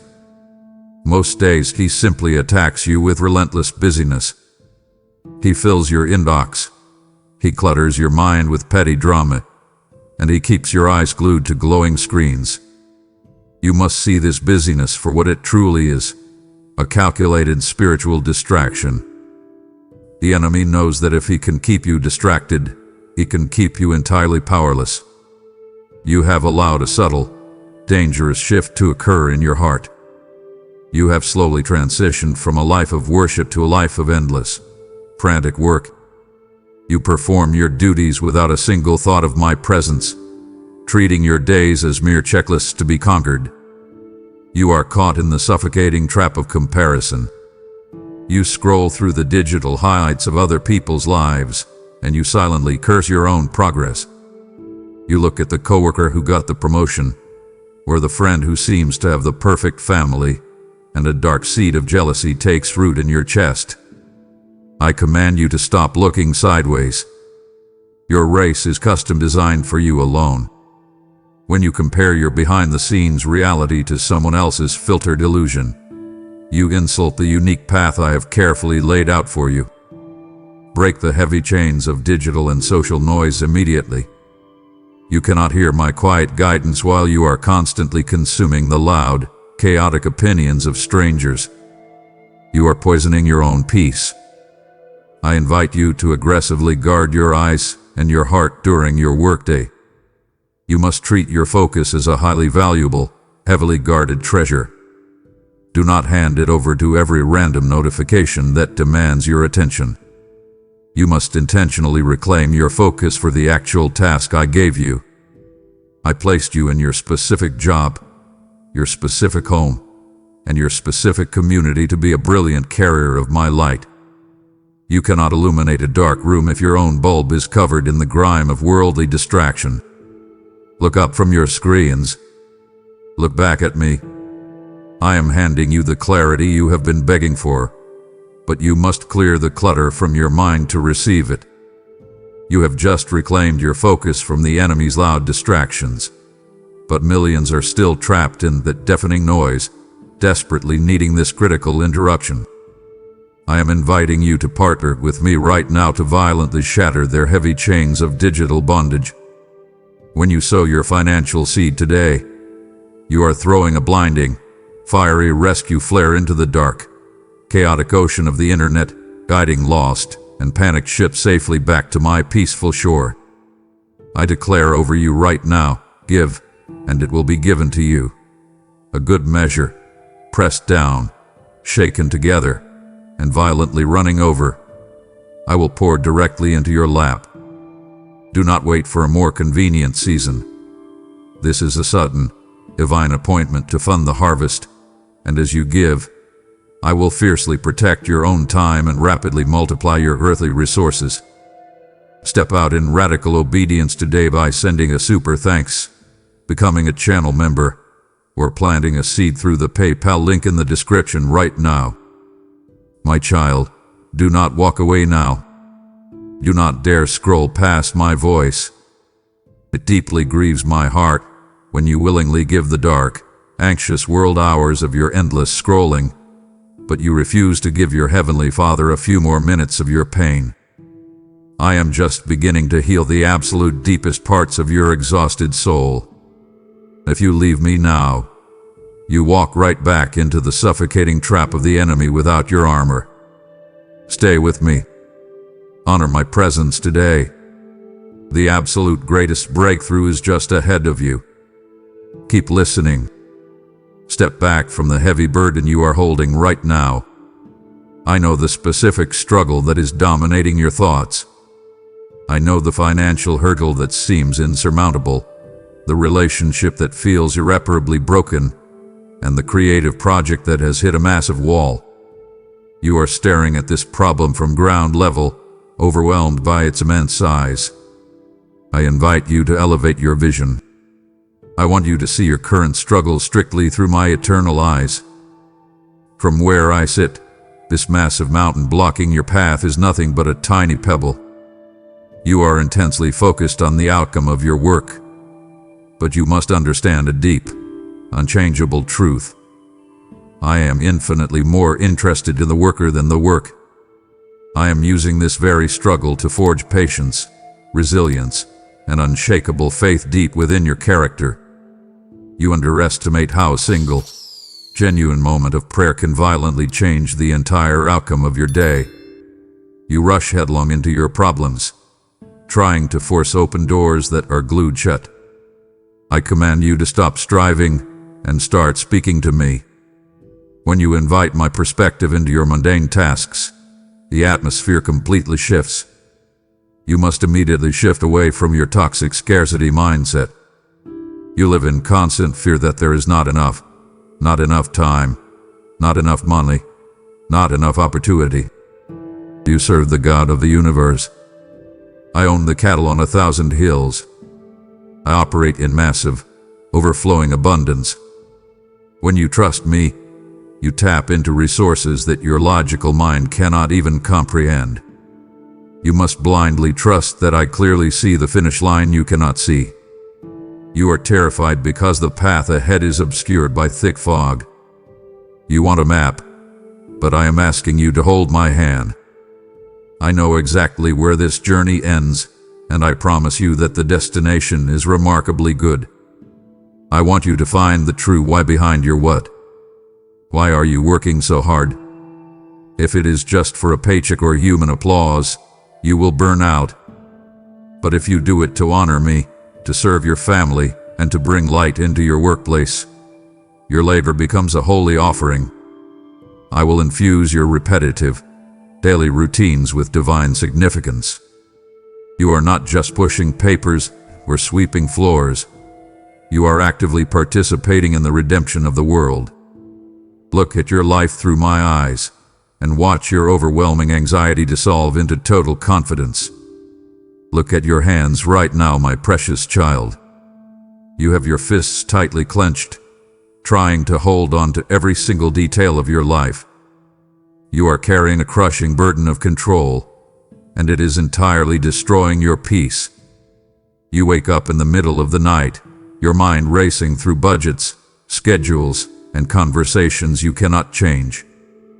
You frantically check your phone late into the evening, terrified that if you step away for even a moment, everything you have built will collapse. I see the sheer stress of you trying to play God in your own life. You were never designed to carry the weight of the world on your fragile shoulders. You are a human being, not the Savior. I am the Savior. I am the one who holds the universe together, and I am fully capable of holding your life together, too. Release that heavy, suffocating illusion of control. I command you to open your tightly squeezed hands right now. Drop the impossible standards you are trying to maintain. You are operating under the dangerous assumption that the final results depend entirely on your endless striving. The results do not belong to you. The results belong completely to me. I asked you for your obedience, but I take full responsibility for the outcome. You are terrified of failing. You are paralyzed by the fear that if you make one wrong move, your family will suffer, your career will end, or your reputation will be ruined. Let go of that fear immediately. My grace is infinitely bigger than your biggest mistake. I have factored your human limitations into my divine plan. Cast your heavy cares upon me, because I deeply and passionately care for you. I am not a distant manager judging your performance from afar. I am your loving Father, sitting right beside you in the messiness of your reality. You do not have to figure out tomorrow before today is even finished. I invite you to step into the radical freedom of saying, "Thy will be done." When you utter those words from a sincere heart, you are not giving up. You are simply stepping out of the way. You are trading your tiny, limited power for my infinite, miraculous power. Watch my hand move the moment your hand stops striving. You have spent years trying to force open doors that I intentionally locked for your protection. You have exhausted yourself trying to manipulate situations and change the minds of people around you. Stop fighting the current. Stop exhausting yourself against the fierce winds of life. I want you to sit back and witness what I can do when you finally surrender. I will organize the chaos. I will provide the resources you lack. I will mend the broken pieces you cannot fix. You will see more progress in one single day of surrendered trust than you have seen in a year of your own anxious labor. You must trust that I am actively working behind the scenes of your life. Breathe out your need to control, and breathe in the absolute certainty of my capable love. Feel the deep, persistent hunger gnawing at the very center of your soul. You are incredibly successful in the eyes of the world, yet you feel completely hollow inside. You have chased the promotions, you have bought the comforting things, and you have filled your calendar with exciting events. But at the end of the day, when the room is dark and quiet, that familiar emptiness creeps right back into your chest. Why is your soul starving while your physical life appears so full? You are experiencing this deep starvation because you are feeding your intellect and your bank account, but you are completely neglecting your eternal spirit. You cannot satisfy a spiritual hunger with a physical meal. I invite you to sit at my table today. You must make the Word of God the daily bread for your tired mind. You'd eagerly consume hours of news and the social media feeds and the loud opinions of strangers, yet you wonder why you feel so anxious and malnourished. I command you to change your daily diet. Stop filling your mind with the toxic noise of a panicked world. Open my Word. It is not an ancient, dusty history book. It is living, breathing nourishment designed to give you profound clarity and strength for this exact moment in history. When you read my promises, you are literally downloading my divine perspective into your human mind. I am calling you to fast from your relentless work so you can truly feast in your spirit. You view a pause in your work as wasted time. You feel guilty when you are not actively producing something visible. I want to shatter that lie right now.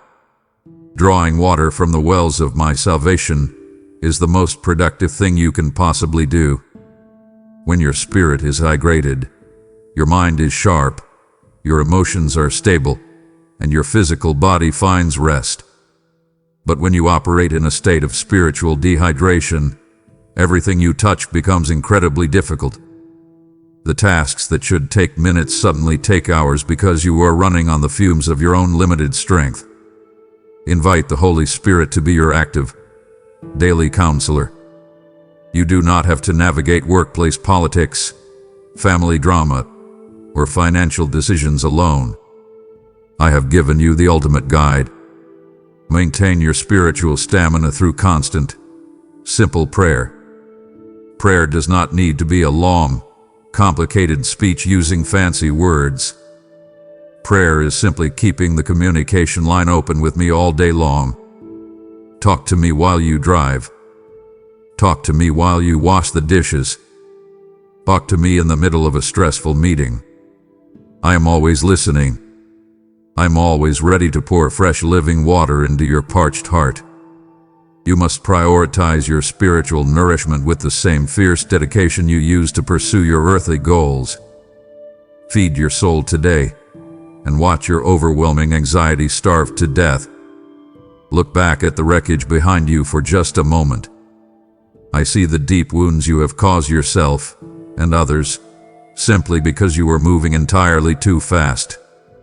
You have made painful mistakes because you chose to run faster than my grace.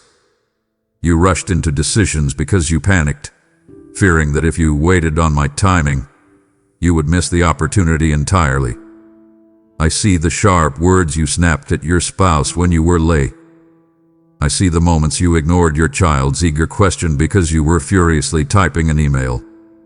I see the strained relationships damaged by your total preoccupation with your own busy schedule. I am not pointing these things out to shame you. I am bringing them to the light so we can heal them together. You must forgive yourself for the times you ran completely ahead of me. You believed the enemy's lie that speed equals success. You believed that pausing to listen to my voice would put you behind in life. But true beauty is found in a slow, deliberate walk with your Creator. I am never in a frantic hurry. I do not panic. I do not rush. When you match your pace to mine, you step into a rhythm of unforced grace. I command you to intentionally slow down your physical steps and your racing mind today. Start repairing the precious relationships you have damaged in your haste. Look your loved ones in the eye. Apologize for your distraction. Put the digital screens away and be fully, completely present in the room. You cannot get those lost moments back, but you can start making entirely new, beautiful moments starting right now. I will give you the humility and the exact words you need to mend those broken fences. Your family does not need a perfect, high-achieving provider who is constantly stressed. They desperately need a present, peaceful person who reflects my love. You must understand deep in your bones that my timing is always absolutely perfect. I know it feels incredibly late to you right now. I know you are staring at the calendar, wondering when your breakthrough is going to arrive. You are tempted to force the door open with your own bare hands. Stop. I command you to wait. The delay is not a denial. The delay is a vital season of preparation. I am protecting you from things you cannot see, and I am preparing blessings you are not yet mature enough to handle. Find deep, abiding grace in the pauses of your life. When a red light stops you, when a meeting is canceled, when a plan falls apart, do not get angry. See it as a divine invitation to take a breath. Look up and realign your heart with mine. Listen to me very carefully, my beloved. I need to sever a deeply rooted lie from your heart today. You have mistakenly confused your identity with your occupation. You genuinely believe that your value is strictly measured by your daily output. You think that on days when you achieve great things, you are inherently good. You believe that on days when you fail, procrastinate, or fall short, you are inherently worthless. I am tearing up that false measuring stick right now. You are my precious child long before you are a worker, a manager, a spouse, or a parent. Your identity is permanently anchored in the blood of my Son, not in the fluctuating success of your earthly career. I love you with a fierce, unconditional love that exists completely outside of your achievements. I do not love you more when you get a promotion. I do not love you less when you lose your job. My love for you is a solid, unmoving mountain. It does not shift based on your performance. You must absolutely refute the exhausting lie that you must constantly earn my favor. You cannot buy my grace with your hard work. You cannot impress me with your busy schedule. I am impressed by a humble, broken heart that trusts me. Step off the exhausting stage of constant performance. You do not have to perform for me. You just have to be with me. I command you to start living from a place of victory, instead of desperately fighting for a place of victory. You are acting like an orphan begging for scraps in the street, hoping that if you work hard enough, you might earn a place inside the house. You are entirely missing the truth. You already live in the house. You are a highly favored heir to the kingdom of heaven. You possess a royal heritage. The enemy wants you to forget who your father is, because if you remember your divine royalty, you will stop tolerating his miserable lies. Stand up tall today. Roll your shoulders back. Walk into your workplace, your kitchen, or your classroom with the quiet, unshakable confidence of royalty. You do not need to prove anything to anyone, because your worth was completely settled on the cross. When someone criticizes you, it does not shatter you, because your foundation is built on my approval, not theirs. When you face a massive failure, it does not define you, because your identity is secure in me. Embrace your true identity today. You are chosen, you are forgiven, you are deeply cherished, and you are entirely mine. Now that you fully know your true, royal identity is absolutely not measured by your exhausting output, I want you to use your earthly resources to set other weary orphans entirely free. I have given you the unshakable, eternal wealth of my kingdom, and I am directly asking you to use a portion of it to forcefully fund the rescue of my hurting children.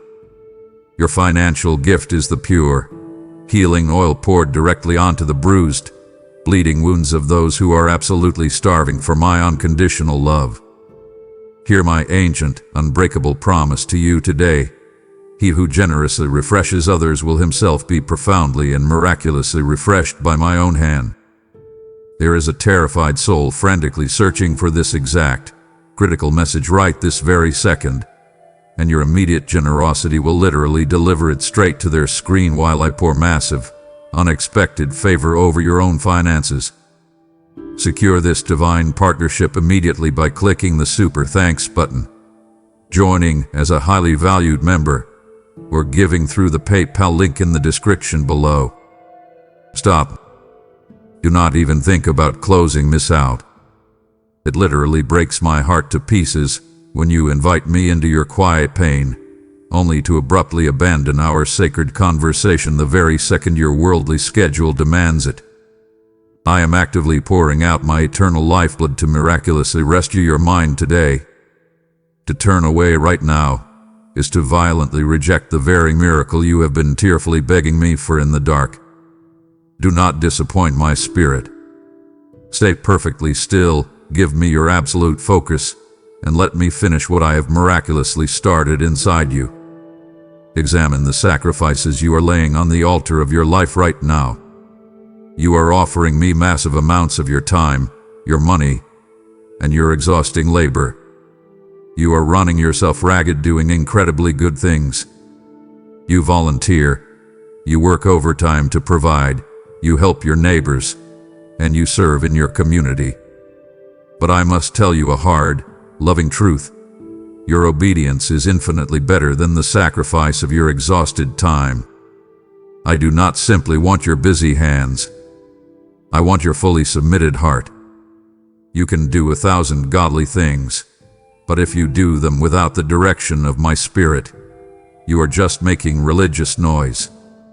I command you to stop striving and start listening. You must tune your ear to hear my still, small voice amidst the screaming chaos of your daily life.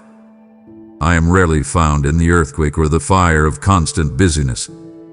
I speak in the quiet whispers. You will only hear me if you intentionally quiet your environment and your racing mind. I am asking you to do something specific today, but you have been too loud to hear it, or too scared to obey it. You know exactly what it is. It is that quiet, persistent nudge in your spirit that you keep pushing away.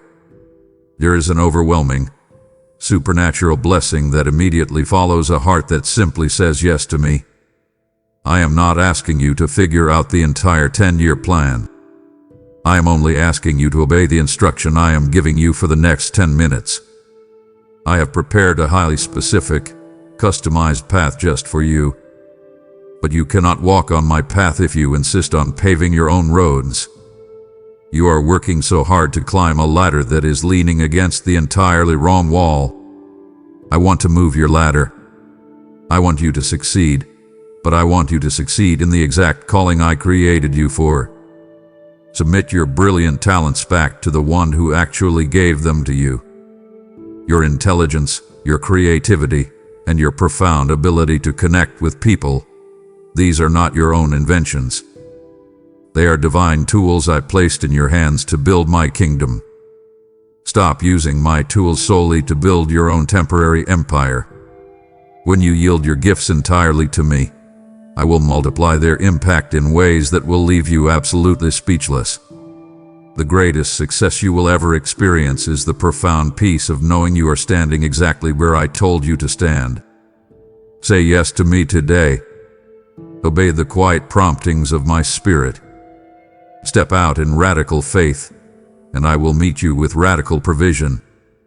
Look around your workspace or your home right now, my child. You are currently focusing entirely on everything that is going wrong. You see the endless pile of emails, the difficult people you must manage, the incredibly tight budget that barely covers your monthly bills. I command you to stop complaining right this second and start looking at what I have actually provided for you. Take a deep, intentional breath of the air I just put into your lungs today. Start your transformation by thanking me for that very breath. When you complain, you actively build a dark, heavy wall of separation between us. When you practice deep, aggressive gratitude, you shatter that dark wall into a million pieces. You act like a person dying of thirst while sitting right next to a rushing, crystal clear river of fresh water. You are incredibly blessed, yet you choose to focus entirely on the tiny things you lack. I see the heavy resentment you carry when you look at your paycheck. I hear the frustrated sighs you let out when your children make a mess or your spouse misunderstands you. I know the sheer exhaustion of feeling like your hard work is never truly appreciated by the world. I command you to stop focusing on your empty spaces and start looking at your overflowing cups. You think true worship only belongs inside a church building with beautiful music playing. I tell you the truth.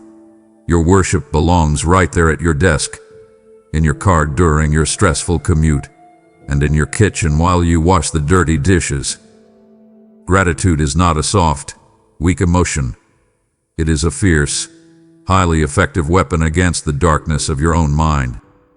When you thank me, you actively rewire your anxious brain. You shift your perspective from the dirt of the earth to the glory of heaven. I want you to find the hidden, brilliant blessings buried deep inside your current frustrating challenges. That incredibly difficult coworker you constantly complain about. I am using them to teach you supernatural patience and empathy. That suffocating budget you stress over at midnight. I am using it to teach you divine reliance instead of arrogant, worldly independence. Turn every single achievement, no matter how tiny it seems, into a pure offering of praise. You closed a difficult deal. You finally finished a draining project. You simply managed to get out of bed on a day of heavy depression. Give me the absolute glory for the strength you used to do it. The absolute best antidote to your toxic, draining complaining is deliberately counting my constant, daily mercies. I have quietly protected you from unseen accidents on the highway.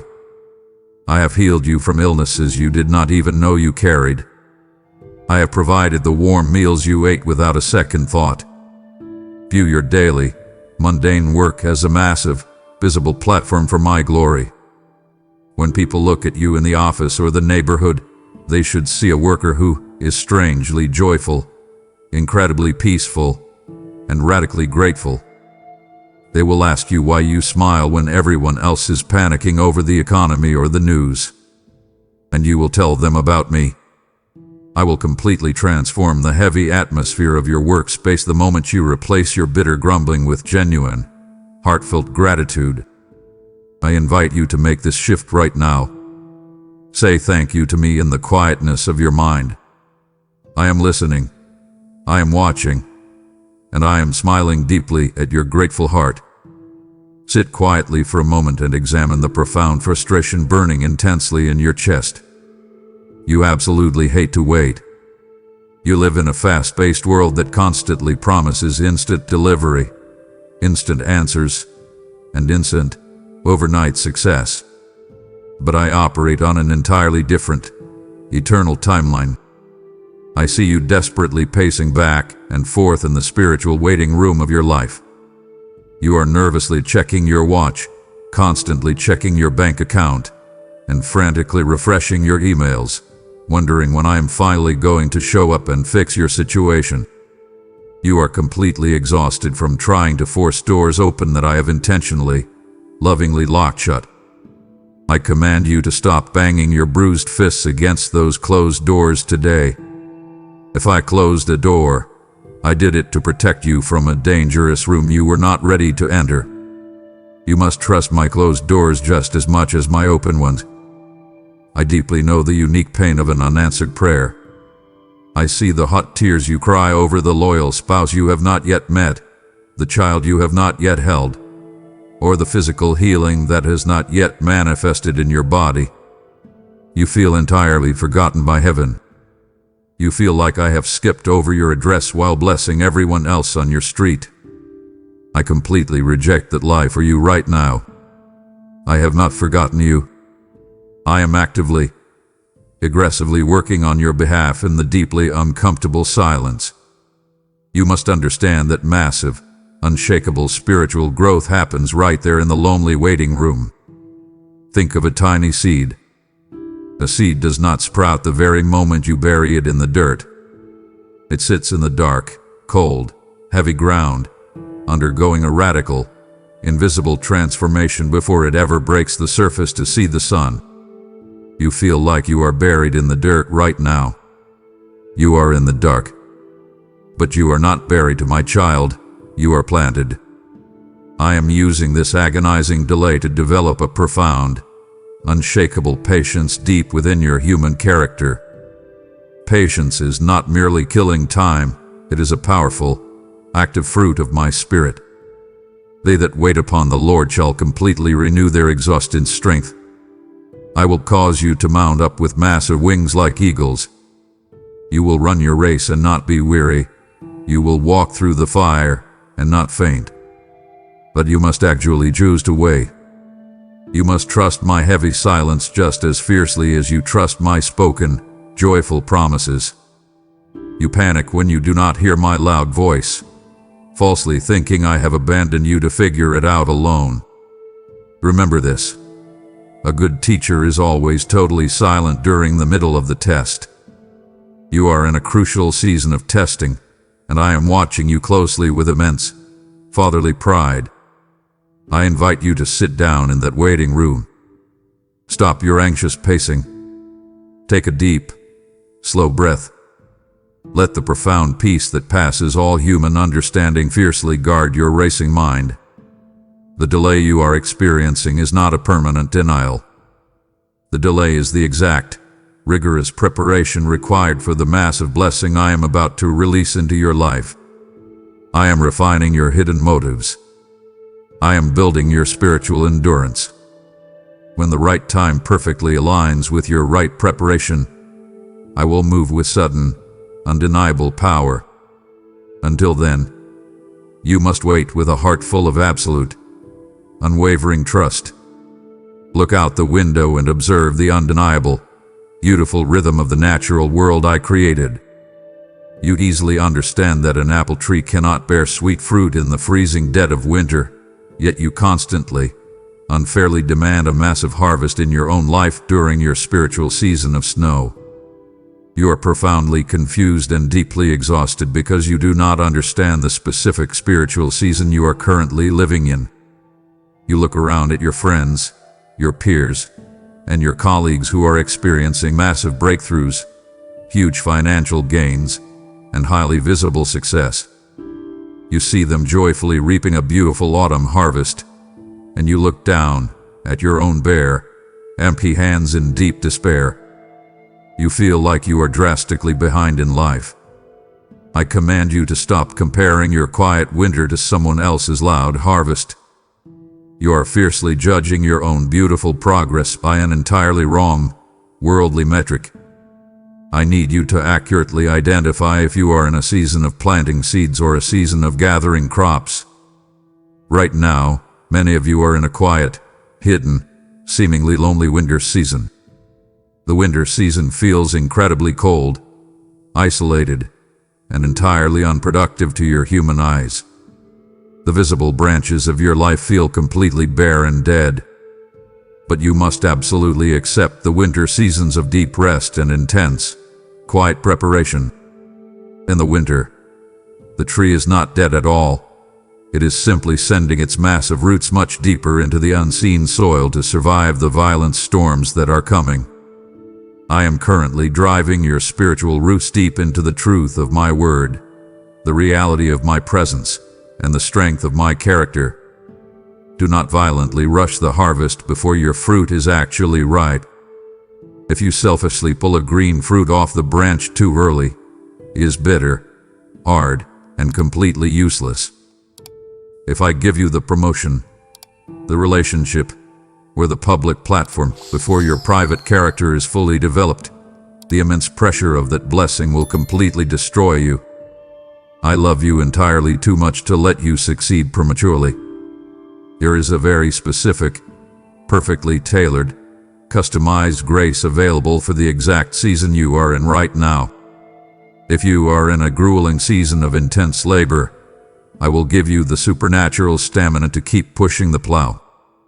If you are in a painful season of pruning where things are being cut away, I will give you the profound, healing comfort to endure the sharp shears. You must deeply and truly understand that absolutely every single season serves my perfect, overarching purpose for your destiny. Nothing is ever wasted in my economy. Not your frustrated tears, not your long delays, not your bitterly lonely nights. I invite you to be completely content in whatever uncomfortable state you currently find yourself. Stop constantly wishing you were somewhere else. Stop rushing to flip the page to the next chapter of your life story. The specific lessons and vital strength you desperately need for your tomorrow are completely hidden inside the annoying frustrations of your today. Embrace the bitter cold. Embrace the messy dirt. Embrace the hard, unglamorous work of planting tiny seeds that you cannot even see growing yet. I am the sovereign Lord of the harvest. I know exactly when the bright sun needs to shine and when the heavy rain needs to fall on your life. Trust my divine, perfect calendar. I want to speak directly to the massive, terrifying elephant in the room right now. You are absolutely terrified today because your carefully crafted, logical plans are actively falling apart in front of your eyes. I see you intensely staring at a bank account balance that does not even come close to covering your mounting, heavy bills. I see the sudden, shocking job loss, the unexpected, frightening medical diagnosis, or the passionate business venture that completely collapsed despite your absolute hardest work. You are standing on the very edge of a sheer cliff, looking down into a dark, terrifying abyss of total uncertainty, wondering how you will survive the fall. I command you to look up at my face right now. This is the exact, defining moment where your polite, theoretical faith must become a radical, undeniable, gritty reality. It is incredibly easy to trust me when your bank account is overflowing and your family is perfectly healthy. I am strongly calling you to trust me when absolutely nothing in your life makes logical sense. Lean not on your own limited, flawed, panic human understanding. Your human logic is loudly screaming at you to panic. Your logic is telling you that you are entirely ruined and that there is no way out of this trap. Your logic is a complete liar. I operate far outside the tiny, restrictive boundaries of your human logic and earthly economics. You remember the ancient miracle of the loaves and the fishes. There was a massive, starving crowd and only a tiny, insignificant child's lunch available. The disciples panicked, just exactly like you are panicking right now. But I took that tiny, inadequate offering, I blessed it with my own hands, and I multiplied it until thousands of people were completely full, with baskets left over. I want to perform that exact miracle of the loaves and fishes in your daily life right now. Bring me your embarrassingly empty bank account. Bring me your painfully broken relationship. Bring me your absolute bone-deep exhaustion. Place it entirely in my capable hands and stand back to watch what I can do. I am inviting you to step out of your comfortable boat and onto the cold, choppy, terrifying water right now. You are clinging desperately to the wooden sides of a sinking ship, terrified of the massive storm around you. I am calmly standing on the violent waves, calling your specific name over the roar of the wind. Step out. Do not look at the crashing waves of the global economy. Do not look at the fierce winds of political instability or industry layoffs. Keep your eyes fiercely, violently, and constantly locked on mine. You are not going to drown under my watch. You are securely, tightly held in the powerful palm of my mighty hand. Even if your foot slips, my grip on your life is completely unbreakable. You must believe, deeply in your very bones, that I am actively working all of these terrible things together for your absolute, ultimate good. The painful failure of your human plan is merely the dramatic, beautiful setup for my miraculous, divine intervention. Stop trusting your fragile backup plans and start wholly trusting your eternal Father. I have never failed you in the past, and I absolutely will not start failing you today. You have boldly stepped out of your fragile, sinking boat to deeply trust me with your entire life, and now I am calling you to radically trust me with your daily provision. I am inviting you to place your small, seemingly inadequate loaves and fishes directly into my hands so I can miraculously multiply them to feed a spiritually starving world. Every dollar you fiercely plant today is a living seed of miraculous wheat, rapidly growing into a massive, undeniable harvest that will feed millions of desperate, anxious minds. I speak this eternal truth directly over your bank account right now. My God shall violently and completely supply absolutely all of your needs according to His glorious, limitless riches. The broken world is actively panicking over scarcity, but this is your exact, divine moment to boldly operate in my massive abundance, knowing I will fiercely multiply whatever you humbly surrender to me. Act in radical, undeniable faith right now by offering a super thanks, becoming a dedicated member, or using the PayPal link in the description to sow your miraculous seed. Are you violently rushing to leave me already? My precious one, it deeply pierces my heart when you let the frantic ticking of your earthly clock silence the eternal, life-saving voice of your Creator. We are standing directly on the holy edge of your massive deliverance. If you stop listening now, you are tragically choosing to walk back into the violent, crushing storm entirely alone. I am fighting for your very survival today. Respect the profound, heavy love I am intensely pouring over you right this very second. Stay here with me. You desperately need what I am about to say next. Put your physical hand directly over your racing heart right now. Feel exactly how fast it is beating against your ribs. Feel the shallow, tight, restrictive breaths trapped high in your chest. You are carrying a heavy, suffocating, demonic spirit of anxiety, and I am here today to totally and completely break its vicious hold over your precious life. Anxiety is a violent, ruthless thief. It sneaks into your bedroom in the middle of the dark night and violently steals your present peace by threatening you with a terrible future that has not even happened yet. You are completely exhausted during the day because you are staying up all night fighting brutal battles in your imagination that do not actually exist in reality. I command you to stop living in the toxic, imaginary land of what if. What if the doctor's test results are bad? What if I suddenly lose my job next week? What if my child gets terribly hurt? You are allowing the enemy to shoot fiery, toxic darts of irrational worry directly into your vulnerable, tired mind. I invite you to pick up the heavy, impenetrable, massive shield of faith immediately. You must violently and aggressively replace every single terrified what if with a bold, defiant, shouting I know who. When the enemy whispers in your ear, what if you completely fail and lose everything? You must answer him aloud, I know exactly who holds my absolute success and my total provision.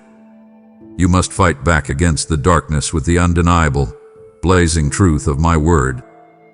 The immense power of bringing your petitions to me, mixed heavily with deep, joyful thanksgiving, is your absolute greatest weapon. Do not just lay in bed and complain to me about your terrifying fears. Bring them to me and simultaneously thank me out loud for the massive victories I have already given you in your past. Actively remembering your past deliverance completely shatters the power of your present anxiety. I absolutely refuse to let you carry tomorrow's heavy, crushing troubles today. Today has more than enough trouble of its own for you to handle. I only give you the exact, measured amount of daily bread and daily grace you need for the next 24 hours. When you arrogantly reach into tomorrow and try to pull its massive worries into your today, your fragile human soul simply collapses under the crushing, unnatural weight. Let tomorrow worry about itself. I am already standing firmly in your tomorrow. I have already paved the rough road. I have already defeated the hidden giants, and I have already secured the necessary provision for you. You do not need to figure it all out before the sun comes up. You only need to rest your exhausted, spinning mind in my unbreakable, ancient promises. Close your eyes again right now. Inhale my deep, supernatural, heavy peace. Exhale the toxic, frantic, controlling need to know every single tiny detail of the future. Let my perfect, all-consuming love physically cast out all your paralyzing fear. You are completely safe. You are tightly held. You are fiercely loved. The violent storm in your mind is officially over. Be still. Look closely at the heavy, exhausting ladder of success you are desperately trying to climb right now. You are completely worn out from the endless, frantic hustle. You network, you fiercely negotiate, and you willingly sacrifice your precious sleep, all to secure a tiny bit of worldly advantage over your peers. I command you to stop hustling for just one moment and listen to my truth. You are relying entirely on the fragile strength of your own sweat, but I am calling you to completely shift your approach and walk in my divine favor. You must understand that true, heavenly favor is never earned by your frantic labor. It is a free, beautiful gift from your heavenly Father. You absolutely cannot buy it. You cannot manipulate it, and you cannot put it on your professional resume. When you finally stop striving and start resting entirely in my love, I will place you exactly where you need to be. I want to permanently shatter your toxic reliance on human effort today. I boldly declare to you that 1 single second of my divine favor can accomplish infinitely more than an entire year of your exhausting human labor. You have been violently pushing against a heavy, locked door for months, deeply bruising your shoulders and completely breaking your human spirit. Step back immediately. When you carry my supernatural favor, I simply breathe on that heavy, locked door, and it swings wide open without a single ounce of your physical effort. But there is a strict, non-negotiable requirement to carry this massive level of supernatural blessing. You must walk in absolute, radical humility. Pride instantly repels my favor. If you arrogant believe you achieved your success completely on your own, I will step back and let you carry the crushing, suffocating weight of maintaining it all by yourself. But if you humbly acknowledge that absolutely every good gift comes directly from my hand, I will pour out massive blessings that you literally do not have enough room to store. You constantly and mistakenly confuse worldly luck with heavenly favor. Luck is a random, chaotic, completely unpredictable bamble of a broken world. Favor is the intentional, strategic, and deeply loving placement by the Creator of the universe. I do not ever play dice with your life, my precious child. I deliberately place you in highly specific rooms, at highly specific tables, and in highly specific conversations to be a powerful, undeniable conduit of my grace. I do not bless you simply so you can be wealthy and comfortable. I bless you so you can become a massive, overflowing blessing to every single person around you. When my favor rests heavily upon your life, Your coworkers will immediately notice. Your family will quickly notice. They will clearly see that massive doors open for you that remain firmly and permanently shut for others. Do not ever let this make you arrogant. Remain incredibly, deeply humble as I systematically exalt you in my perfect due time. I invite you to physically open your empty hands right now. Stop aggressively trying to grab your own success. Let me gently place my divine favor directly into your open palms. Trust me to faithfully promote you when your internal character is fully ready to carry the heavy weight of the crown. Look directly into the clear mirror of your soul today. You spend so much of your precious time, energy, and money feeding, dressing, and heavily investing in your temporary physical body, but your eternal inner man is absolutely starving to death. You put on your sharp professional clothing, your neat work uniform, or your heavy protective gear every single morning, meticulously preparing for the rigorous physical demands of your daily job. Yet, you carelessly walk out of your front door completely naked and utterly defenseless in the unseen spiritual realm. I command you to immediately start investing your energy into the eternal part of your being. The modern marketplace is absolutely not a neutral, safe playground. It is a violent, active spiritual battlefield. You are facing unseen, vicious enemies of corporate greed, ethical compromise, and immense financial pressure every single day. You must deliberately and consciously put on the full armor of God as your true, daily professional attire before you ever check a single email. I am deeply calling you to vigorously develop the unshakable, rock-solid character of Christ right in the messy middle of your busy workplace. It is incredibly easy to be holy and peaceful when you are sitting quietly in a beautiful church pew on a Sunday morning.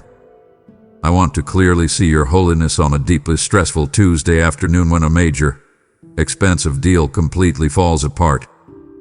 I am closely and carefully watching your integrity when absolutely no one else is in the room with you. What do you actually do when your demanding boss is not looking? How do you privately handle the company's money, the company's stolen time, and the private, sensitive data of others? I demand absolute, uncompromising honesty from you.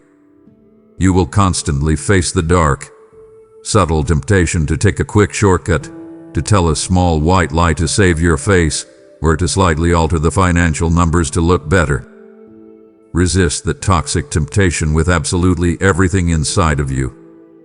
Worldly success built on a tiny lie is a heavy, suffocating curse, not a blessing. When you firmly plant your true character in my truth, I will rapidly build an incredible, bulletproof resilience inside your human heart. The panicked world around you will totally freak out when the global economy dramatically shakes, but your solid foundation will completely hold. You will not be easily offended or destroyed by petty office politics. You will not be crushed by unfair, harsh criticism from angry clients. I am actively forging a strong spirit of iron deep inside of your chest. I invite you to boldly and bravely stand your ground today. Completely refuse the easy, slick compromises of the modern world. Speak the raw truth even when your voice violently shakes and it costs you a massive financial advantage. I fiercely promise you that the total, deep peace of a perfectly clean conscience is infinitely more valuable than any temporary, worldly financial bonus.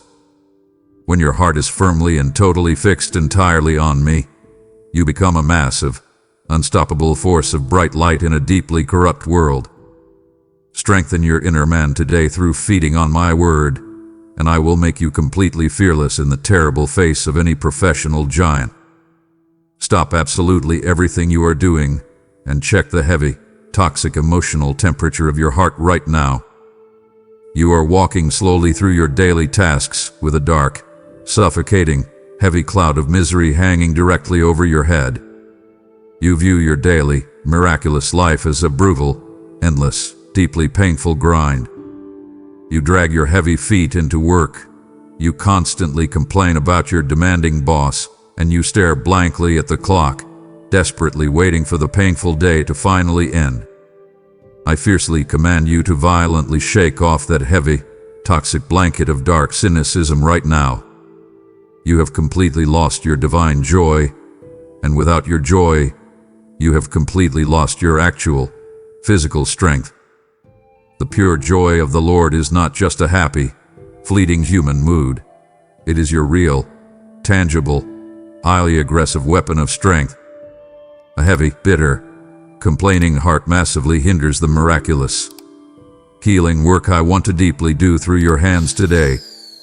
I deeply and passionately want to completely restore the beautiful, childlike wonder of your initial, original calling.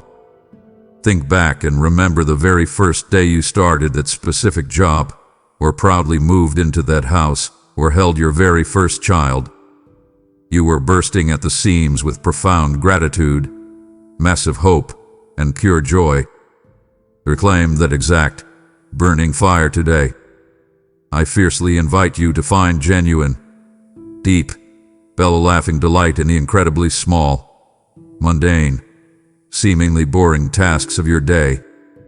When you simply pour a cup of warm coffee, do it with a massive smile. When you answer an incredibly difficult, angry phone call, do it with an unexpected, supernatural grace that totally confuses the caller. The highly infectious nature of a spirit-filled, deeply joyful worker is absolutely undeniable. In a very dark, totally panicked world where absolutely everyone is constantly stressed and deeply angry, your unexplainable, massive joy becomes a massive, blinding light. People will naturally and powerfully gravitate toward you because they desperately want whatever it is that makes you so incredibly peaceful. You must fiercely and violently protect your pure joy from the constant, toxic complaints of the broken world. Do not ever participate in the toxic, destructive gossip at the office water cooler. Do not casually join the loud chorus of miserable, fearful voices constantly predicting the total end of the world. I am actively, loudly calling you to literally laugh at the terrifying future. Yes, I want you to laugh. You can boldly and loudly laugh at the coming, violent storms because you absolutely know that I am already standing there calmly waiting for you. The global economy might totally fail, but your God absolutely never fails. Your human plans might suddenly crumble to dust, but my ancient promises stand completely forever. Therefore, you have absolutely nothing to fear. Choose joy right this very exact second. Force yourself to smile right now, even if it feels completely awkward and totally forced at first. Command your physical face to completely reflect the massive, internal victory of your eternal spirit. When you aggressively reclaim your divine joy, you totally strip the enemy of his absolutely greatest weapon against your life. Go back to your tasks today with a completely light, happy, and fiercely joyful heart. As you aggressively reclaim your divine, unshakable joy from the heavy, toxic world, I want you to weaponize that exact joy to completely fund my eternal, life-saving mission. I am asking you to cheerfully and radically invest your resources to aggressively push this massive, blinding light of hope into the absolute darkest, most miserable corners of the internet. Your financial support acts as a massive, roaring fire, rapidly spreading the highly infectious warmth of my spirit to cold, deeply isolated hearts who have totally forgotten how to smile. I forcefully declare this over your life today. God deeply and passionately loves a cheerful giver, and I am fully able to make absolutely all grace abound forcefully toward you. This is not a casual, earthly request. It is an urgent, divine assignment to desperately rescue joyless souls before the dark night falls, and in return, I will powerfully multiply the deep peace inside your own home. Spread this unstoppable, miraculous joy immediately by giving a super thanks, joining the channel membership, or clicking the PayPal link in the description to send your holy offering. Do not let the loud, panicked world pull your attention away from me right now. We are almost at the end. It deeply wounds my spirit when you casually treat my sacred, divine words as just another piece of disposable internet content. I am literally breathing fresh, miraculous life directly into your dry, dead bones. To walk away in this exact, critical moment is to deeply insult the massive, unprecedented grace I am handing you. Give me your absolute, undivided focus for these final few minutes. I am about to unlock the ultimate door to your total freedom. Listen very carefully. Look very deeply into the hidden, completely secret motives of your own heart right now. I want to boldly ask you a highly uncomfortable, yet deeply necessary and urgent question. Who are you actually doing all of this for? You work incredibly late into the dark night. You violently push yourself to the absolute, terrifying brink of total exhaustion, and you constantly, frantically strive for perfect human results. But whose applause are you desperately trying to hear in the background? Are you secretly working to deeply impress your boss, your critical spouse, your judgmental neighbors, or the absolute strangers on the internet? I violently command you to aggressively strip away this toxic, exhausting, totally pointless desire for human applause. Human approval is exactly like eating cheap, sugary candy. It instantly gives you a tiny, momentary thrill, but it leaves your eternal soul completely starved, sick, and deeply empty. If you foolishly live solely for the shallow praises of men, you will absolutely and painfully die by their inevitable, cruel criticisms. I am actively sending the holy, burning, deeply purifying fire of my spirit to completely refine your hidden, selfish intentions today. I intensely want to burn entirely away all the useless wood, hay, and stubble of your dark, selfish ambition. I deeply want to leave only the pure, unbreakable, shining gold of a human heart totally surrendered to my will. I powerfully invite you to work heartily, with absolutely every single ounce of your physical energy, entirely unto the Lord, and absolutely not unto men. When you write that boring report, write it beautifully for me. When you build that difficult house, build it strongly for me. When you simply sweep that dirty floor, sweep it strictly and joyfully for my glory. When you finally shift your desperate audience from a loud crowd of millions down to a completely quiet audience of one, an incredible, massive, suffocating weight of anxiety will immediately fall completely off your tired shoulders. You no longer have to frantically manage your fake public image. You only have to peacefully manage your private, hidden obedience. I am strongly calling you to radically and completely embrace the absolute beauty of a humble, invisible servant's heart, especially if you proudly hold a position of high human leadership. The broken world loudly tells leaders to forcefully dominate, to angrily demand respect, and to loudly serve themselves at the expense of others. I violently command you to kneel down right now and quietly wash the dirty feet of the very people you lead. True, divine, massive authority is always deeply rooted in deep, painful, sacrificial service. Do not ever use your professional position to inflate your own deeply fragile human ego. Use your powerful position to violently bless, fiercely protect, and elevate the helpless people under your daily care. Seek my totally quiet, profound, well done, good and faithful servant entirely above absolutely every single award, promotion, or massive paycheck this temporary world could ever possibly offer you.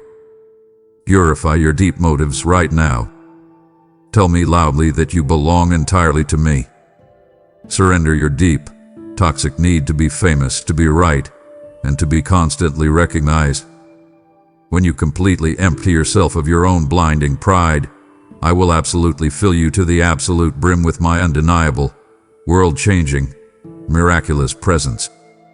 I see exactly how deeply frustrated you are by the small, seemingly insignificant tasks I have placed in your hands today. You desperately want to run a massive company, but I am asking you to faithfully manage a tiny, incredibly tight household budget. You urgently want a massive public platform to share your voice, but I am firmly asking you to patiently mentor just one difficult, frustrating person in your quiet office. I command you to be completely faithful in these very small, mundane things before you constantly demand to receive much more. You drastically underestimate the profound, world-changing power of your current, quiet obedience. I am carefully testing your true character in the dark, where absolutely no one else is watching you. If you aggressively cut corners on a tiny, insignificant project, you will absolutely destroy a massive, important project. Your current faithfulness is the exact currency that purchases your future promotion. You must deeply understand that the intense, painful testing of your daily faith is actively producing massive, unshakable perseverance inside your human spirit. You currently feel like you are walking through thick, heavy mud, completely stuck and making absolutely no real progress. But I am actually using that heavy mud to build incredibly strong, resilient spiritual muscles in your tired legs. You deeply hate the sudden interruptions that ruin your perfectly planned schedule. I want you to completely change your perspective today. Understand clearly that today's highly annoying interruption is actually tomorrow's absolute, necessary preparation. The car unexpectedly breaking down, the suddenly delayed flight, the terribly failed business meeting. These are absolutely not random, chaotic accidents. I am highly orchestrating these specific delays to fiercely protect you from unseen dangers and to perfectly position you for exactly what I am bringing next. I strongly invite you to start dreaming infinitely bigger today, because your loving Father is the actual, undisputed creator of the entire universe. You are currently looking at your massive future through the tiny, incredibly dirty keyhole of your past human failures. I command you to completely open the door. Widen your mental tent pegs right now for the massive, unprecedented increase I am actively sending your way. You are stubbornly trying to catch a massive, roaring ocean of divine blessing in a tiny, severely cracked teacup. You must intentionally expand your actual, mental capacity to receive my absolute goodness.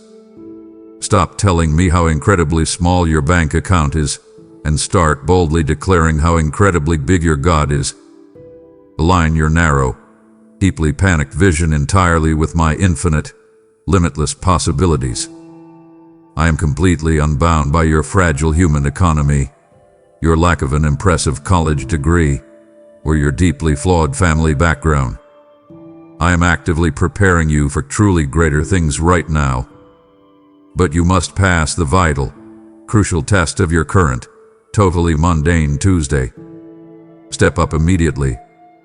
Handle your boring, highly repetitive tasks with absolute, shining, joyful excellence today. There is absolutely no artificial divide between the secular and the sacred in my deeply loving eyes.